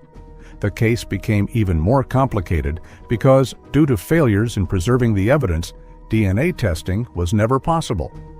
As a result, he faced 4 separate trials, and in all of them, he received the death penalty in 1977, 1988, 1993, and finally, in 1996. In 1988, something notable happened. 8 death row inmates testified on his behalf, stating that he was one of the calmest and most respectful people they had known inside the prison. During the 50 years he spent incarcerated, Hitchcock maintained exemplary behavior. He never caused trouble, cooperated with authorities, and went from being illiterate to earning his GED. However, throughout all that time, he maintained his version of events. He admitted there was a sexual act, but claimed that the person responsible for the murder was his brother Richard, who had died years earlier. Since Ron DeSantis took office, executions in Florida have increased significantly, and Hitchcock was one of those sentenced. On March 30th, 2026, his death warrant was signed, scheduling his execution for April 30th, 2026, by lethal injection at Florida State Prison. Hitchcock woke up at 5 a.m. on the day of his execution, took a shower, and received a visit from a family member whose identity was not disclosed. Given that most of his relatives had already passed away, it is believed the visitor may have been a cousin. He did not receive spiritual guidance, and around 10 a.m., he was offered his last meal, which consisted of salad, chicken, ice cream, cake, and a soft drink. At 5 p.m., he was transported to the execution chamber, and at 6 p.m., the execution by lethal injection began, during which he was strapped down without any resistance. Once prepared, he was asked if he had any final words. Hitchcock said yes and stated, "I just wanted to say goodbye to my friend Joshua. Thank you for everything you've done." He then lifted his head toward a man seated in the front row of the witness gallery, who raised his hand in response. It was Joshua. Afterward, the lethal drugs were administered, and no visible signs of suffering were observed. Hitchcock, 70, was pronounced dead at 6:12 p.m. After spending nearly 5 decades in prison, his sentence was finally carried out. Cynthia's mother, now 81 years old, said in an interview that she had hoped to live long enough to see justice served. Raymond Eugene Johnson, executed on May 14, 2026. Raymond Eugene Johnson was born on March 26, 1974, in Oklahoma City, and from a very young age, he began building an extensive criminal record marked by drugs and violence. His first killing occurred in 1995, when, at just 21 years old, he murdered Clarence Ray Oliver, following an argument in which he shot him while Oliver was trying to flee in his vehicle. Although he was sentenced to 20 years in prison for manslaughter, he served only 9 before being granted parole in 2005. Raymond arrived in Tulsa in 2005, hoping to start over and keep his past hidden from everyone. It was there that he met Brooke Whitaker while she was working at a restaurant. Brooke was a 22-year-old single mother of 3, and over time, the two began a relationship. The relationship moved quickly, and by the end of 2006, Johnson had already moved into Whitaker's home, where they lived together for several months. At first, Johnson treated Brooke's children well and appeared to be a loving and kind person to everyone around him. During that time, Whitaker became pregnant with Johnson's child, and the couple had a daughter named Kaya. However, life together soon became troubled. Johnson abused Whitaker and her children, failed to keep a stable job, and continued to be involved with drugs. The final straw was his constant infidelity. He even got another woman pregnant, which ultimately led Whitaker to end the relationship. Whitaker decided to ask him to leave the house, and Johnson ended up living on the streets with no other option but to stay at a homeless shelter. It was there that he began developing a deep hatred and resentment toward Whitaker. On the night of June 23, 2007, in Tulsa, Johnson went to the home on East Newton Street where his ex-girlfriend Brooke Whitaker lived. Once there, he remained outside the house, waiting for her to return from her work shift during the early hours of the morning. Whitaker's older children usually stayed with their biological fathers so she could work, but baby Kaya stayed with her because she was still nursing and could not be left alone. When Whitaker finally arrived home, a heated argument broke out between the two inside the house. The verbal confrontation quickly escalated into physical violence. According to court records, Johnson had already stalked the victim and threatened to kill her on multiple occasions before that night. In the middle of the altercation, Johnson grabbed a metal claw hammer that was inside the home and began striking Whitaker with extreme force. The attack was brutal and focused directly on the woman's head, leaving her with virtually no chance to defend herself against the ferocity and speed of the initial blows delivered by the attacker. Despite the catastrophic nature of her head injuries, Brooke Whitaker did not die immediately after the hammer attack. Prosecutors later determined that Johnson kept her in a state of agony and physical torture for approximately 6 hours, a prolonged period during which the victim remained conscious despite her critical condition. During those 6 hours of agony, Whitaker used what little strength she had left to desperately beg for her life, and, even more urgently, for the life of her daughter. Fully aware of the imminent danger and suffering unimaginable pain, she pleaded with Johnson to stop the assault and show mercy to baby Kaya. Among her pleas, Whitaker begged Johnson to call 911 so she could receive medical assistance, or at the very least, allow her mother to come pick up the baby.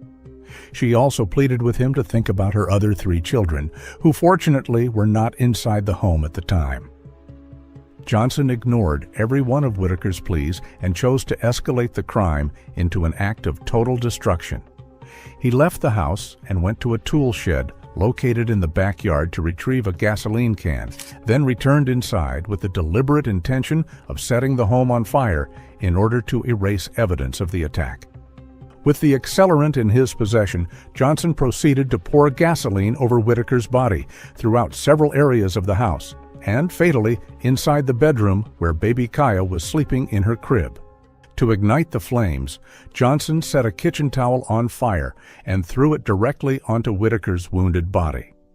Immediately afterward, the attacker fled the scene as the fire rapidly spread through the wooden structure, leaving both mother and daughter trapped inside the flames while they were still alive. Tulsa firefighters were alerted to the blaze at 11:11 a.m., and upon entering the home engulfed in thick smoke, they discovered a devastating scene. Near the entrance, they found the body of baby Kaya, and in another room, they discovered Brooke Whitaker beneath her daughter's bed, in what appeared to have been a final and desperate attempt to save her. Investigators determined that Whitaker managed to open the bedroom door, remove the baby from her crib, and try to escape with her. But tragically, neither of them survived the fire. The autopsy results confirmed that Whitaker died at the hospital from a combination of blunt force head trauma and smoke inhalation.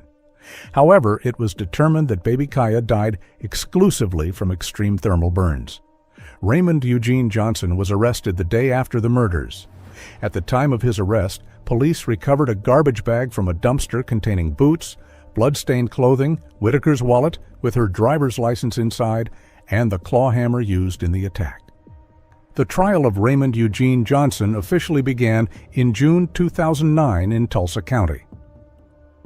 After reviewing the forensic evidence and hearing testimony from first responders, a jury found him guilty on 2 counts of first-degree murder for the deaths of Brooke Whitaker and her daughter Kaya, as well as 1 count of first-degree arson, ultimately sentencing him to death. During his time on death row at the Oklahoma State Penitentiary, Johnson claimed to have undergone a radical transformation, becoming an active member of the Church of the Brethren in Indiana.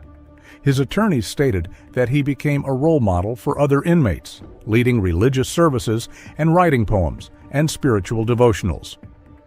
On April 8, 2026, the Oklahoma Pardon and Parole Board voted unanimously, 5-0, to reject Raymond Eugene Johnson's clemency request.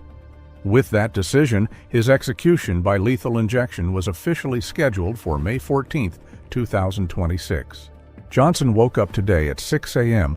and received visits from one of his sons and a spiritual advisor. He received his last meal a day before the execution. For it, he requested a combo consisting of 12 boneless chicken pieces, a half-liter of gizzards, an order of fried pickles, 4 packets of hot sauce, and 4 packets of ranch dressing. Raymond Eugene Johnson, 52, was transferred to the execution chamber at 9:30 a.m. and was pronounced dead at 10:12 a.m. this Thursday, May 14th, at the Oklahoma State Penitentiary. According to official reports, he showed no signs of pain or suffering during the execution. There were no reports of final words at the time of his execution, but his last known statement during a hearing was, "I apologize. No excuses, no justifications, a sincere apology. And to know it's sincere, look at my actions. Look at my life. Look at how I've changed. I'm living a life full of remorse. I'm living it." Edward Lee Busby, Jr., executed on May 15th, on the morning of January 30th, 2004, a Friday, 77-year-old Laura Lee Crane, a respected retired professor from Texas Christian University, left her home to do her weekly grocery shopping at a Tom Thumb supermarket located near her residence in Fort Worth. As she did every week, she calmly arrived at the parking lot, parked her car, and prepared to enter the store, completely unaware that within minutes she would become the victim of a brutal kidnapping. At that moment, a man approached the vehicle, opened the driver's side door, and ordered her to move into the passenger seat while he took control of the car. According to the investigation, a woman named Kathleen Latimer owed a large amount of money to a drug dealer and was desperate to leave Fort Worth as quickly as possible. She needed money and, above all, a vehicle to escape. A year earlier, in 2003, Kathleen had met a man named Edward Lee Busby while staying at a hotel. Busby, who was 30 years old, had dropped out of school in the 10th grade and occasionally worked as a cook. After meeting, the two began a relationship heavily marked by constant drug use. That morning, January 30th, Kathleen realized that her problems connected to drug trafficking were becoming increasingly dangerous, and she decided she had to leave the city immediately. She and Busby met with an acquaintance who supposedly was going to take them to someone willing to lend them a car, but before that, they stopped at the Tom Thumb supermarket. According to Kathleen Latimer's account, Edward Busby had gone inside the supermarket while she remained outside in the acquaintance's vehicle that had brought them there. However, after waiting several minutes, the driver apparently became frustrated with the situation, ordered Kathleen out of the car, and drove away, abandoning them there. Kathleen claimed she began crying after realizing they were once again stranded without transportation, so she entered the store to look for Busby and tell him what had happened. According to her testimony, Busby reacted furiously, stormed out of the supermarket, kicking the door open, and at that exact moment, Laura Lee Crane was arriving in the parking lot and parking her vehicle. Desperate to obtain a car to flee the city, Edward Busby and Kathleen Latimer decided to kidnap 77-year-old Laura Lee Crane. Busby opened the car door and forced Laura to move into the passenger seat while he took the wheel. Despite the terrifying situation, Laura remained surprisingly calm during the first few minutes. According to Kathleen Latimer, she even acted kindly when she saw Kathleen get into the vehicle. Moments later, Laura looked directly at Edward Busby and asked him a question that would forever remain tied to the case. What would your mother say if she knew what you were doing? With Kathleen sitting in the back seat and Laura beside him, Busby began driving out of Fort Worth. Shortly afterward, they stopped at a convenience store where Busby handed Kathleen Laura Crane's bank card and ordered her to withdraw as much money as possible. Later, during the drive, they stopped behind an abandoned house and forced Laura into the trunk of the car. At some point during the trip, Edward Busby wrapped approximately 7 meters of duct tape around the elderly woman's face, completely covering both her mouth and nose. They then crossed into the state of Oklahoma, where they ultimately abandoned her body. 2 days after the kidnapping, on Sunday, February 1st, Busby and Kathleen Latimer were driving around Oklahoma looking to buy crack cocaine while still using Laura Crane's stolen vehicle. That was when a police officer pulled them over for a traffic violation. After checking the vehicle information and discovering that it belonged to a woman reported missing in Texas, both were immediately arrested and questioned by authorities. Laura Crane's body was later discovered at the bottom of an embankment near a service road off Interstate 35, close to Davis, Oklahoma. The autopsy revealed that she died from asphyxiation caused by the massive amount of duct tape wrapped around her head and face, completely blocking her ability to breathe. Edward Lee Busby Jr. went to trial approximately 2 years later, in November 2005. On November 11th, he was found guilty, and just 6 days later, on November 17th, 2005, he was officially sentenced to death. Kathleen Latimer was sentenced to life in prison with the possibility of parole. According to records from the Texas Department of Criminal Justice, she will become eligible for parole on January 30th, 2034. Edward Lee Busby Jr., meanwhile, was sentenced to death and scheduled to be executed in Texas on May 14th. That day, Edward Busby woke up around 5 in the morning. He showered and received several visitors, although authorities never revealed the identities of the people who came to see him during his final hours. Later, at 6 p.m., he was authorized to be transferred to the execution chamber at the Huntsville unit in Texas. Once he was strapped onto the execution gurney, the warden asked whether he wished to make any final statement before the procedure began. It was then that Busby said the following: "Sir, ma'am, I am so sorry. I ask that you please don't hate me, and that you can find it in your heart to forgive me for the part that I played in what happened to her. Miss Crane was a lovely woman. I never meant anything bad to happen to her. I am so sorry. I am so sorry, but I feel asleep, and I don't know what happened. Please forgive me, please, if not for me, for yourself. Because the Father said, if we don't forgive those who wrong us, He will not forgive us. And I know that you are angry. I know you're angry, and I'm sorry. I'm not happy about what happened. I've hurt your family. I've hurt my family. And I wish I could take it all back. With all my heart, I wish I could take it back. My sister has to live without me now to become a victim. I had no right to even get in that car, but I will take the blame. I will take the blame if it will help. I'm sorry. Sorry. Please forgive me. Please don't hate me. Please find it in your heart to forgive me, for I know Jesus loves you like He loved me. He loves us all. He wants us all to turn to Him, to surrender our lives. I surrendered my life to Him, my Father God. I have changed my life. I just ask that you please don't hate me. Please, sir, please forgive me. Sis, I love you, man. Please surrender your life to God and change. Please find you a good church. Surrender your life to God and live for God. That is the only way. We don't have to follow the church, for Jesus said, follow me. Pick up your cross and follow Him like I did.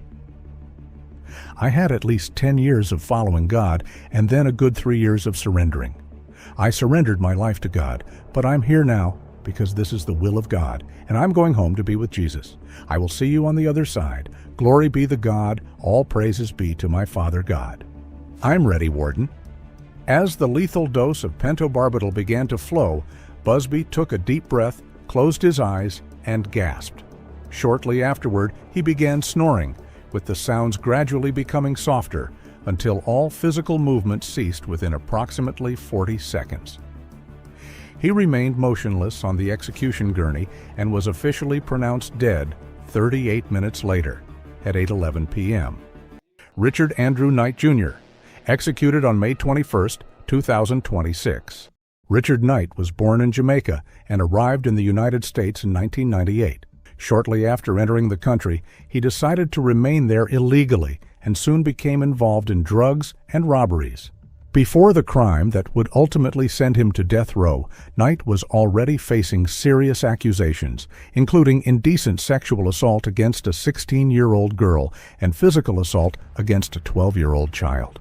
In June of 2000, Knight was going through a desperate situation. He had no job, no money, and nowhere to live. That was when he remembered his cousin, Hans Mullins, who lived in Coral Springs in Broward County with his girlfriend, Odessia Stevens, a 24-year-old woman. The couple had a 4-year-old daughter named Hennessy Mullins, and Odessia was also 6 weeks pregnant at the time of the events. Odessia Stevens never liked the idea of Richard Knight staying in the apartment. Knight had no job and depended financially on the couple, a situation that constantly caused tension and arguments, especially between him and Odessia. On the night of June 27, 2000, Hans Mullins was at work. At approximately 9 p.m., he spoke with Odessia on the phone, and she told him that she was getting ready for bed and that Richard Knight was still inside the apartment. Odessia felt uncomfortable with Knight being in the home, especially because her young daughter was there, and she herself was 6 weeks pregnant. Determined to put an end to the situation, she went to tell him that it was time for him to leave. That was when a heated verbal argument broke out between the two. Without warning and in a brutal and merciless manner, Richard Knight grabbed a knife and lunged at Odessia, violently attacking her. Little Hennessy, after seeing Knight pull out a knife to attack her mother, reacted instinctively. In an act of love and protection at such a young age, the little girl threw herself at him in an attempt to defend Odessia. Knight stabbed her multiple times, taking her life. After the attack on the child, Odessia tried to defend herself in the kitchen by attempting to grab another knife. A struggle broke out between them there, ending when Knight overpowered her and repeatedly stabbed her. While all of this was happening, a neighbor living on the floor above began hearing loud banging noises, followed by the desperate screams of a woman and a small child. Alarmed by what he was hearing, he called 911 at 12:21 a.m. When Officer Vincent Sachs arrived at the building just 8 minutes later, screams could still be heard coming from the apartment. The officer observed lights on in the master bedroom and hallway. He also noticed that a window in another room was slightly open. After knocking on the door several times without receiving an answer, the officer walked around the building. At that moment, he noticed that all the lights inside the apartment had been turned off, and that the window, which had previously been only slightly open, was now fully open, with the curtains hanging outward, indicating that someone had escaped from the apartment. Shining his flashlight inside, the officer observed blood in the dining room and in the master bedroom. Shortly afterward, he found little Hennessy Mullins curled up in a fetal position beside a closet door. Finally, upon entering the apartment, he discovered the body of Odessia Stevens in the living room. A short time later, another officer spotted Richard Knight, hiding near some bushes, approximately 100 meters from the building. When she approached him, she noticed scratches on his chest, fresh wounds on his hands, and bloodstains on his shirt. Although he was wearing normal clothes and athletic shoes, Knight claimed that he had been out jogging. He also stated that he lived in the apartment, but that he did not have a key and had not entered the residence for some time. Less than an hour after the attack, Richard Knight was arrested practically with blood still on his hands. Inside the apartment, investigators recovered several blood-stained knives, the weapons used to murder both Odessia Stevens and little Hennessy. Because Odessia was pregnant, the crime ultimately claimed 3 lives. Both victims had been stabbed multiple times. Investigators also found skin cells underneath Odessia's fingernails, evidence that she had tried to defend herself by viciously scratching her attacker. Richard Andrew Knight Jr. was formally charged on August 15, 2001. The evidence against him was overwhelming. However, the trial did not begin until 2006. Ultimately, the jury found him guilty, and in March 2007, he was sentenced to death. During nearly 20 years on death row, Knight filed multiple appeals claiming that he was innocent. However, amid the wave of executions scheduled in Florida under Governor Ron DeSantis, his execution was set for May 21, 2026. The final 24 hours of Richard Knight were quiet and uneventful. He woke up at 5 a.m., showered, and spent the day alone. No relatives or visitors accompanied him during his final hours. When prison staff informed him that he could receive his last meal, Knight refused it. He also declined the regular prison meal and rejected the offer of having a spiritual advisor present for comfort during his final moments. At approximately 5:30 p.m., Knight was transferred to the execution chamber. The curtain to the chamber was raised promptly at 6 p.m., the scheduled time of the execution. Knight was already strapped to the gurney with his arms extended and an intravenous line in place. When the warden asked if he wished to make a final statement, Knight replied, "I want to give thanks to Yahweh, the Most High." The execution began immediately afterward. Knight closed his eyes and barely moved as the drugs took effect. After about 10 minutes, a physician entered the chamber and pronounced him dead.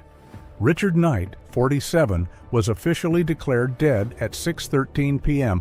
after receiving a 3-drug lethal injection at Florida State Prison near Starkey. Leroy Dean McGill, executed on May 20, 2026. Leroy Dean McGill was born on February 22, 1963. From an early age, he lived a life marked by poverty and instability. He received very little education and built up a long criminal record involving armed robbery and other crimes. In early 2002, 39-year-old Leroy Dean McGill and his girlfriend, Jonna Hardesty, were living in a duplex owned by a man named Jack Yates in the Sunny Slope area of North Phoenix, Arizona. The rent was extremely cheap, which was one of the few reasons the people living there could afford it. Besides McGill and Jonna, there was also another family living in the duplex, including a couple and their 2 young daughters. Another pair living there was 20-year-old Charles Perez and his 23-year-old girlfriend, Nova Marie Banta. The duplex only had 1 bedroom. The owner, Jack Yates, was the only person who actually slept in the bedroom. According to reports, everyone else slept around the living room area, and some even used parts of the kitchen as sleeping spaces. In total, there were 6 other adults, along with Jack Yates and the 2 children, all crowded into that tiny 1-bedroom duplex. Far too many people were living inside one small apartment, creating an environment that was chaotic and completely overcrowded.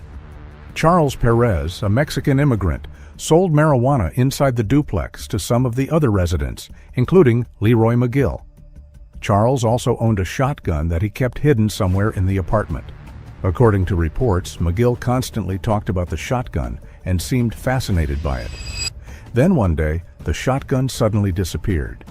Charles had no doubt about who had taken it. He believed Leroy McGill had stolen the weapon.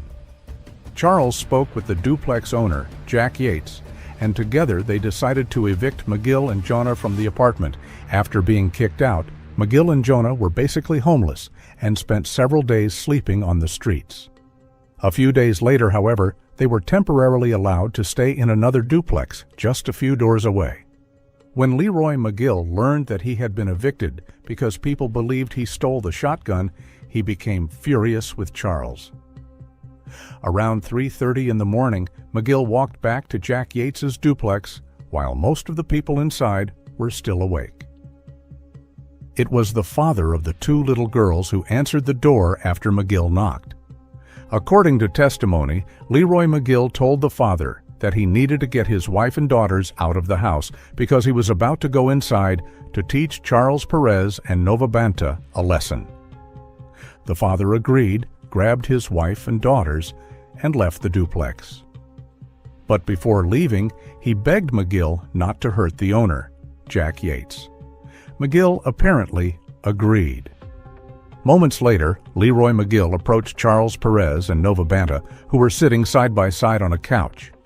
McGill was carrying a cup filled with gasoline. He then told them, "You shouldn't be talking about me behind my back." What happened next was an act of extreme brutality.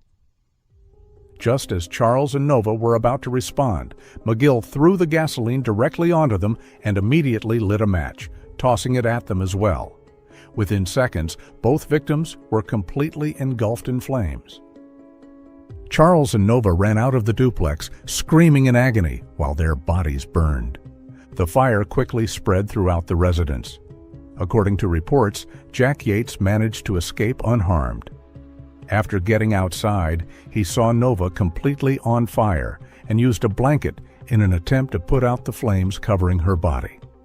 By the time firefighters arrived, both duplexes were completely engulfed in flames. Paramedics found Charles Perez and Nova Banta still alive and rushed them to the hospital. Both victims had suffered third-degree burns over more than 75% of their bodies. While at the hospital, Charles continued screaming in pain before dying the following day, on July 14, 2002. Nova was placed into a medically induced coma. She survived and, around 2 years later, testified during Leroy McGill's trial. Investigators later learned that, up until the time of his arrest, Leroy McGill bragged to people about what he had done. He even explained how he mixed pieces of styrofoam into the gasoline so the fire would stick to the victims' bodies longer and cause them even more pain. To this day, the missing shotgun has never been recovered. Leroy McGill always insisted that he never stole it. Because the weapon was never found, nobody ever discovered who actually took it. Some believed it may have been the duplex owner or even Charles himself as an excuse to remove McGill from the apartment, while others suspected the father of the family who lived there. The trial began in 2004. During the proceedings, Leroy McGill accepted responsibility for the charges, and on November 10, 2004, he was officially sentenced to death. McGill spent more than a decade on death row filing appeals in an effort to stop his execution until authorities finally scheduled his execution for May 20th, 2026. Good morning. My name is Sean Rice. I am a television journalist with 12 News. This morning, I just wanted to start by saying, as much as the name Leroy McGill will be spoken this morning, I also want the name Charles Perez, Nova Banta, Jack Yates, Jeffrey Ewell, all the victims' names to be known as well. Throughout this process, reporting in anticipation of witnessing this execution, I had a chance to speak with the now retired homicide detective of Phoenix Police, Tommy Kulesa, who helped put Leroy McGill behind bars. And one quote that he had that stuck with me before I give my observations is, throughout the last 22 years on death row, Leroy McGill has had the opportunity to speak for himself, use his own voice. Charles Perez has not. And so that's why he worked as hard as he did to put Leroy McGill behind bars. So this process started for me at 9:55. We were loaded into a car in transport to the building where this execution was carried out. At 9:58, we were let in. When you enter this building, it's a very small building. There's 3 rows of bench-style seating, all black seating. That's where we saw to the right. You see a big panel of glass with black curtains behind it. In each corner, there is big black, not big, but television screens that when you first walk in could see an overhead view of the gurney on the right TV. There's one in the middle that showed all of the syringes laid out on what appeared to be a table, and then the left TV had another overhead view of the gurney. At this point, Mr. McGill had not entered the room. He was let in at 10:01. He immediately approached the gurney, laid down with no emotion. 10:02, we spent multiple minutes waiting before the curtains were open. At this point, we could only see him through the monitors. At 10:04 is when the curtains opened.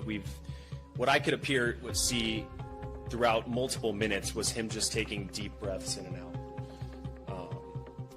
Not through his mouth, through his nose, but you could see his abdomen coming up and down through those deep breaths. You see 4 workers, all dressed in white, Department of Corrections employees. You couldn't see their identities. They were completely covered. The only thing you could see was their eyes, all dressed in all white, as McGill was dressed in all white himself. They spent multiple minutes, maybe 1 or 2 minutes, approaching his right and left arms, looking for a suitable vein to insert the IVs. That process went swimmingly. I didn't see any issue at all finding a vein on either arm. They then spent multiple minutes hooking him up to those IVs on each arm. At one point, he did look over to the right at all of us in attendance. He sort of scanned the room and then nodded to people who were seated directly behind me. I don't know for sure, but I suspect those may be family members of his. Several minutes later, he then uttered, when asked if he had last words, thank you everyone for being so accommodating and nice, as the director said, and I did hear I'm going home soon as well. A priest then entered, who I suspect was a priest, entered the room, stood right at his head, and offered a blessing. It was a little bit hard to hear for me in the room, but it started as what I know as the Lord's Prayer. He started saying, "The Lord is my shepherd." He offered remission to all of McGill's sins, and at the end of that prayer, Leroy McGill said, quote, "Amen." At 10:12, I witnessed all of the syringes start to be pushed in. I did see 4 and then another 4. But throughout this process, the 4 on the left did not have to be used, according to my witness. Throughout the process, it appeared painless. The only thing we witnessed was those long, deep breaths as the lethal injection was carried out, and then that snoring sound. I would say this went on for maybe 30 seconds to a minute from my observations. After that, there was multiple minutes of just silence. Nobody, of course, saying anything, and no reaction whatsoever from Leroy McGill.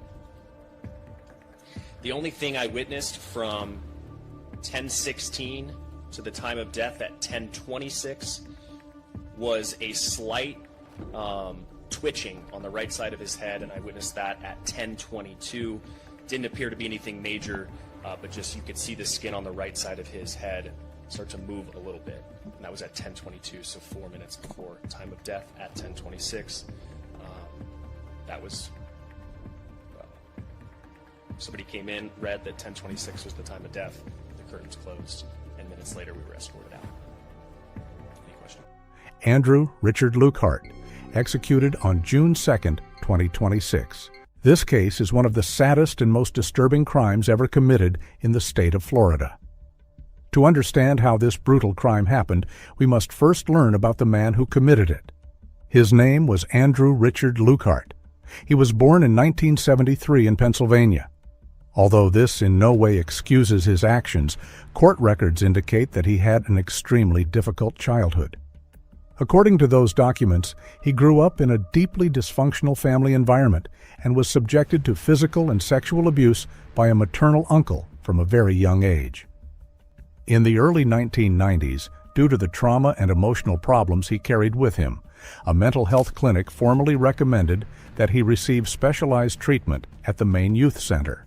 He remained there for a period of time while dealing with various psychiatric disorders and mental health issues. After leaving the institution, Lukehart began working in the construction industry. Over the years, he found employment as a laborer and warehouse worker in the city of Jacksonville, Florida, and decided to move there to start a new chapter in his life. Approximately 2 years before the crime that would ultimately send him to death row, Andrew Lukehart began a romantic relationship with a woman and moved in with her. Also living in the home was Jillian French, his girlfriend's 8-month-old daughter. The relationship was marked by constant arguments and conflict. However, the situation reached an unimaginable level of violence when, during one of these episodes, Lukehart brutally assaulted little Jillian. The attack caused devastating injuries, including multiple fractured ribs, retinal hemorrhaging in both eyes, and a severe traumatic brain injury that nearly cost her life. What happened next is difficult to believe. Lukehart pleaded guilty to the assault and admitted responsibility for his actions. However, despite the extreme severity of the baby's injuries, the court did not impose a lengthy prison sentence.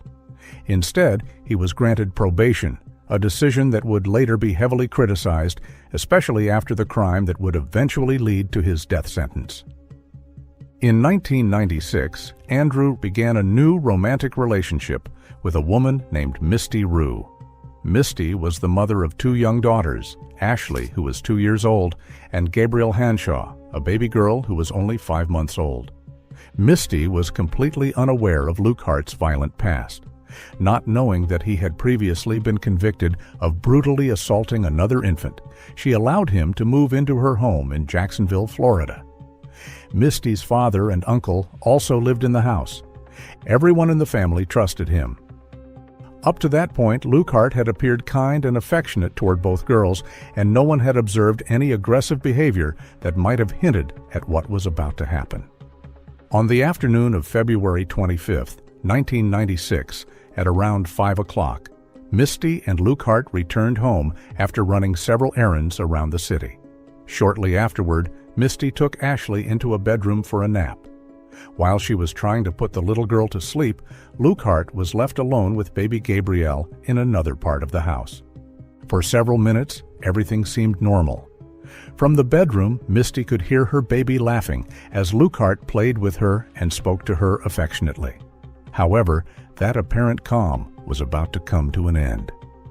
Suddenly, Lukehart entered the room where Misty was and grabbed a diaper, visibly irritated. He told her that Gabrielle needed to be changed and then returned to the baby. Moments later, he attempted to change her diaper on the floor of one of the rooms. According to his later statement, he became frustrated because the baby kept moving around and would not stay still. What happened next was an act of violence as sudden as it was incomprehensible. In a fit of rage, Lukehart brutally attacked the infant. The injuries Gabrielle suffered were devastating and would ultimately cause her death a short time later. The brutality of the crime is difficult to comprehend. Just minutes earlier, Lukehart had been playing with the little girl, laughing with her, and showing her affection. Yet, according to his own account, he lost control while trying to change her diaper and ended up taking the life of a baby who was only 5 months old. Meanwhile, Misty finally managed to get Ashley to fall asleep.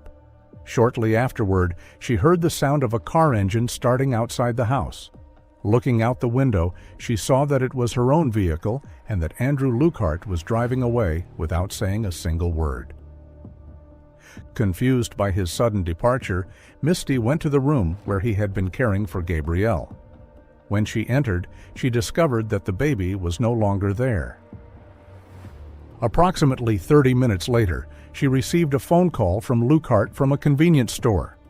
During the conversation, he claimed that an unknown man had broken into the house, kidnapped baby Gabriel, and fled in a pickup truck.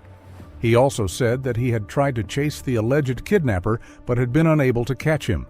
Before hanging up, he told Misty to call the police immediately. After that, he ended the call and never returned to the house. Authorities immediately launched an extensive search throughout the Jacksonville area in an effort to locate the missing infant. However, from the very beginning of the investigation, detectives began to doubt Lukehart's story, and he was soon considered a person of interest in the case. Hours later, in an unexpected turn of events, Lukehart was found walking across property owned by a Florida Highway Patrol officer. Seeing him acting suspiciously, the trooper left his home, detained him, and notified the authorities involved in the search. At the same time, investigators located Misty's abandoned vehicle in a roadside ditch, apparently after it had been involved in a crash. The car was empty. As search teams combed through nearby woods and surrounding areas in a desperate attempt to find Gabriel, detectives tried to question Lukehart about the alleged kidnapping. However, he refused to answer any questions and requested an attorney. Even so, while he was handcuffed beside a patrol car, several officers reported hearing him quietly mutter a statement that immediately caught their attention. "I wish she hadn't messed her diaper."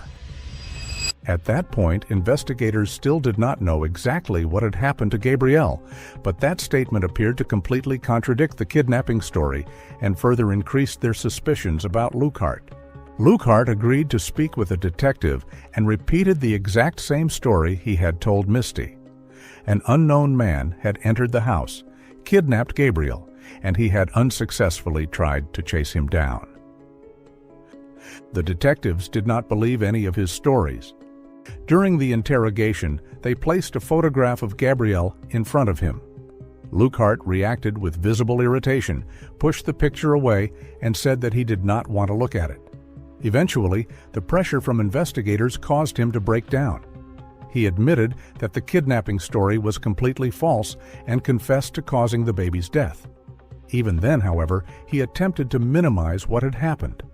He claimed that he was changing Gabrielle's diaper while holding her in his arms when she suddenly moved, causing him to accidentally drop her and strike her head on the floor. He later led investigators to the location where Gabrielle's body was recovered. The baby was still wearing the same soiled diaper that had triggered Lukehart's anger. He's an evil, twisted-minded, sadistic person. He's an animal, and I don't think they can do to him can be compared to what he's done to my grandchild. Do you want the death penalty for Andrew Lukehart? Yes. Why is that? He killed my baby. Anything you'd like to say about this verdict? What about the next phase? Are you worried about getting the death penalty? Nope. Andrew Lukehart was formally charged with first-degree murder and aggravated child abuse. During the trial, the medical examiner completely discredited his version of events. According to the testimony presented to the jury, the injuries suffered by Gabrielle were inconsistent with a simple accidental fall.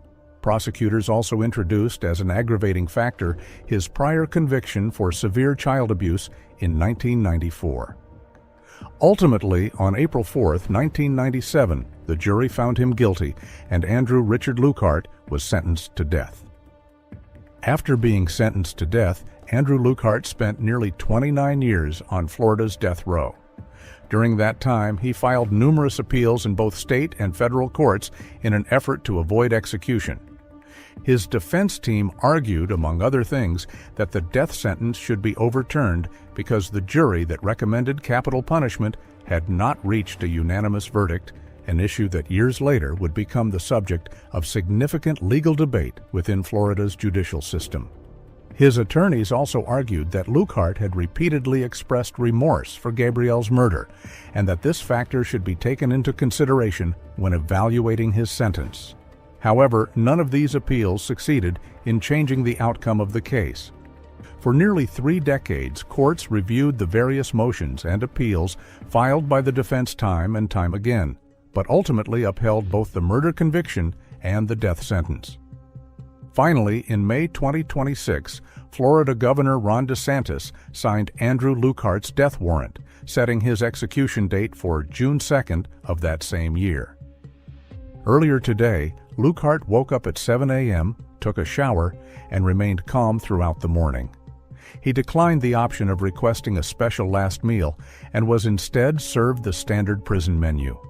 He also received no visitors before his execution, although he did meet with a spiritual advisor several hours beforehand. At 5 p.m., he was moved to an isolation cell.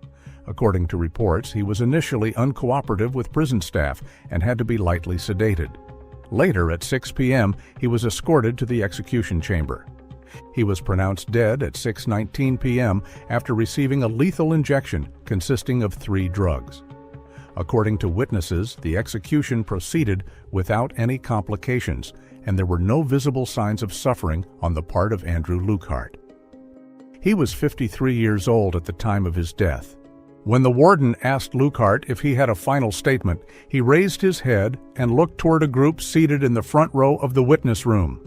There, among those watching, were members of Gabriel's family. He then simply said, "I'm sorry." Dusty Ray Spencer, executed on June 25, 2026. In 1985, Dusty Spencer had founded a house painting business. It was one of those jobs that would change his life forever. He was hired to paint the home of Karen Spencer, and that is where they met. But just 3 years after their wedding, the marriage was already on the verge of collapse. In December 1991, Karen decided to file for divorce. Dusty's reaction was violent. He physically assaulted her and was later arrested for domestic violence. While he was in jail, Dusty issued a chilling threat. He told her that once he regained his freedom, he would kill her. Even so, Karen appeared to remain trapped in a deeply toxic relationship. Perhaps out of fear, emotional manipulation, or because she still had feelings for him, she even went as far as asking the court to release Dusty so they could spend the holiday season together.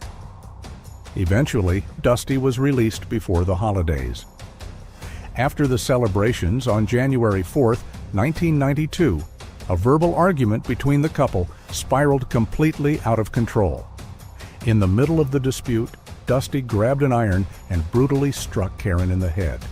The attack was so violent that her teenage son, Timothy, had to step in to prevent him from killing her. Karen was rushed to the hospital, where she received 11 stitches in her face. After the attack, Dusty fled the home. At that time, domestic violence response protocols were much more limited. Despite the brutal assault and prior death threats, authorities failed to arrest Dusty or put effective protective measures in place for Karen. 2 weeks later, on January 18, 1992, the inevitable happened. Dusty returned to Karen's home with a single goal: to kill her. When he arrived, he realized no one had noticed his presence and that Karen was in the backyard with her teenage son, Timothy, and the family dog. Without saying a single word, Dusty picked up a brick and violently struck Karen in the head, knocking her to the ground instantly. What happened next is one of the most heartbreaking parts of this story. Seeing the attack, Timothy immediately reacted. He grabbed a rifle and fired at Dusty, but missed. He attempted a second shot, but the weapon jammed at the worst possible moment. At the same time, the family's small dog rushed at Dusty to defend Karen. However, he kicked it with such force that it broke several ribs. Taking advantage of the fact that no one could stop him, he pulled out a knife he was carrying and stabbed Karen repeatedly until he killed her. After the brutal attack, he quickly fled the scene, leaving Timothy completely helpless after witnessing the murder of his own mother. When police finally arrived at the scene, Karen was already dead. A heartbreaking image was recorded in the police reports. The family's small dog was lying on Karen's blood-soaked chest, whimpering and refusing to leave her side, as if still trying to protect her. A few meters away was Timothy. The teenager was collapsed on the ground, crying uncontrollably, still holding the rifle in his hands. He had done everything he could to save his mother, but within seconds he had watched her die right before his eyes. Dusty was captured 2 days later in Polk County while hiding from police. The Spencer case became a catalyst for the state of Florida to drastically strengthen its domestic violence laws. The requirement that an officer must personally witness abuse in order to make an arrest was eliminated, allowing arrests to be made based on evidence collected at the scene. The laws also established that police must prioritize the victim's safety over their willingness to press charges, preventing abusers from being quickly released due to pressure or manipulation from the offender. Karen was a brilliant woman, a successful professional, and a devoted mother of 3. After her death, her remains were taken to her home state of North Carolina, where her family made the symbolic decision to remove the Spencer surname from her tombstone. Due to the brutality of the crime, in 1992, Dusty Ray Spencer was found guilty and sentenced to death. However, as is common in most cases of this kind, the legal process stretched on for decades through appeals, reviews, and other legal challenges. As a result, Spencer spent 34 years on death row waiting for the day of his execution. Finally, last month, Florida Governor Ron DeSantis signed the order setting his execution for June 25, 2026, the date on which the sentence was ultimately carried out by lethal injection.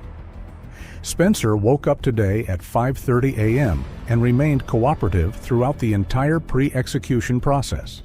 At 10 o'clock, he received his only visit, a spiritual advisor who stayed with him during his final hours. At 12 noon, he was offered his last meal before death. For his final request, he chose pizza, fries, and a milkshake. Finally, at 5 p.m., Spencer was taken to the execution chamber where he was strapped down and prepared for lethal injection. Once the intravenous line was secured, the spiritual advisor entered and stood by his side during his final moments. Before the execution, he was asked if he had any last words.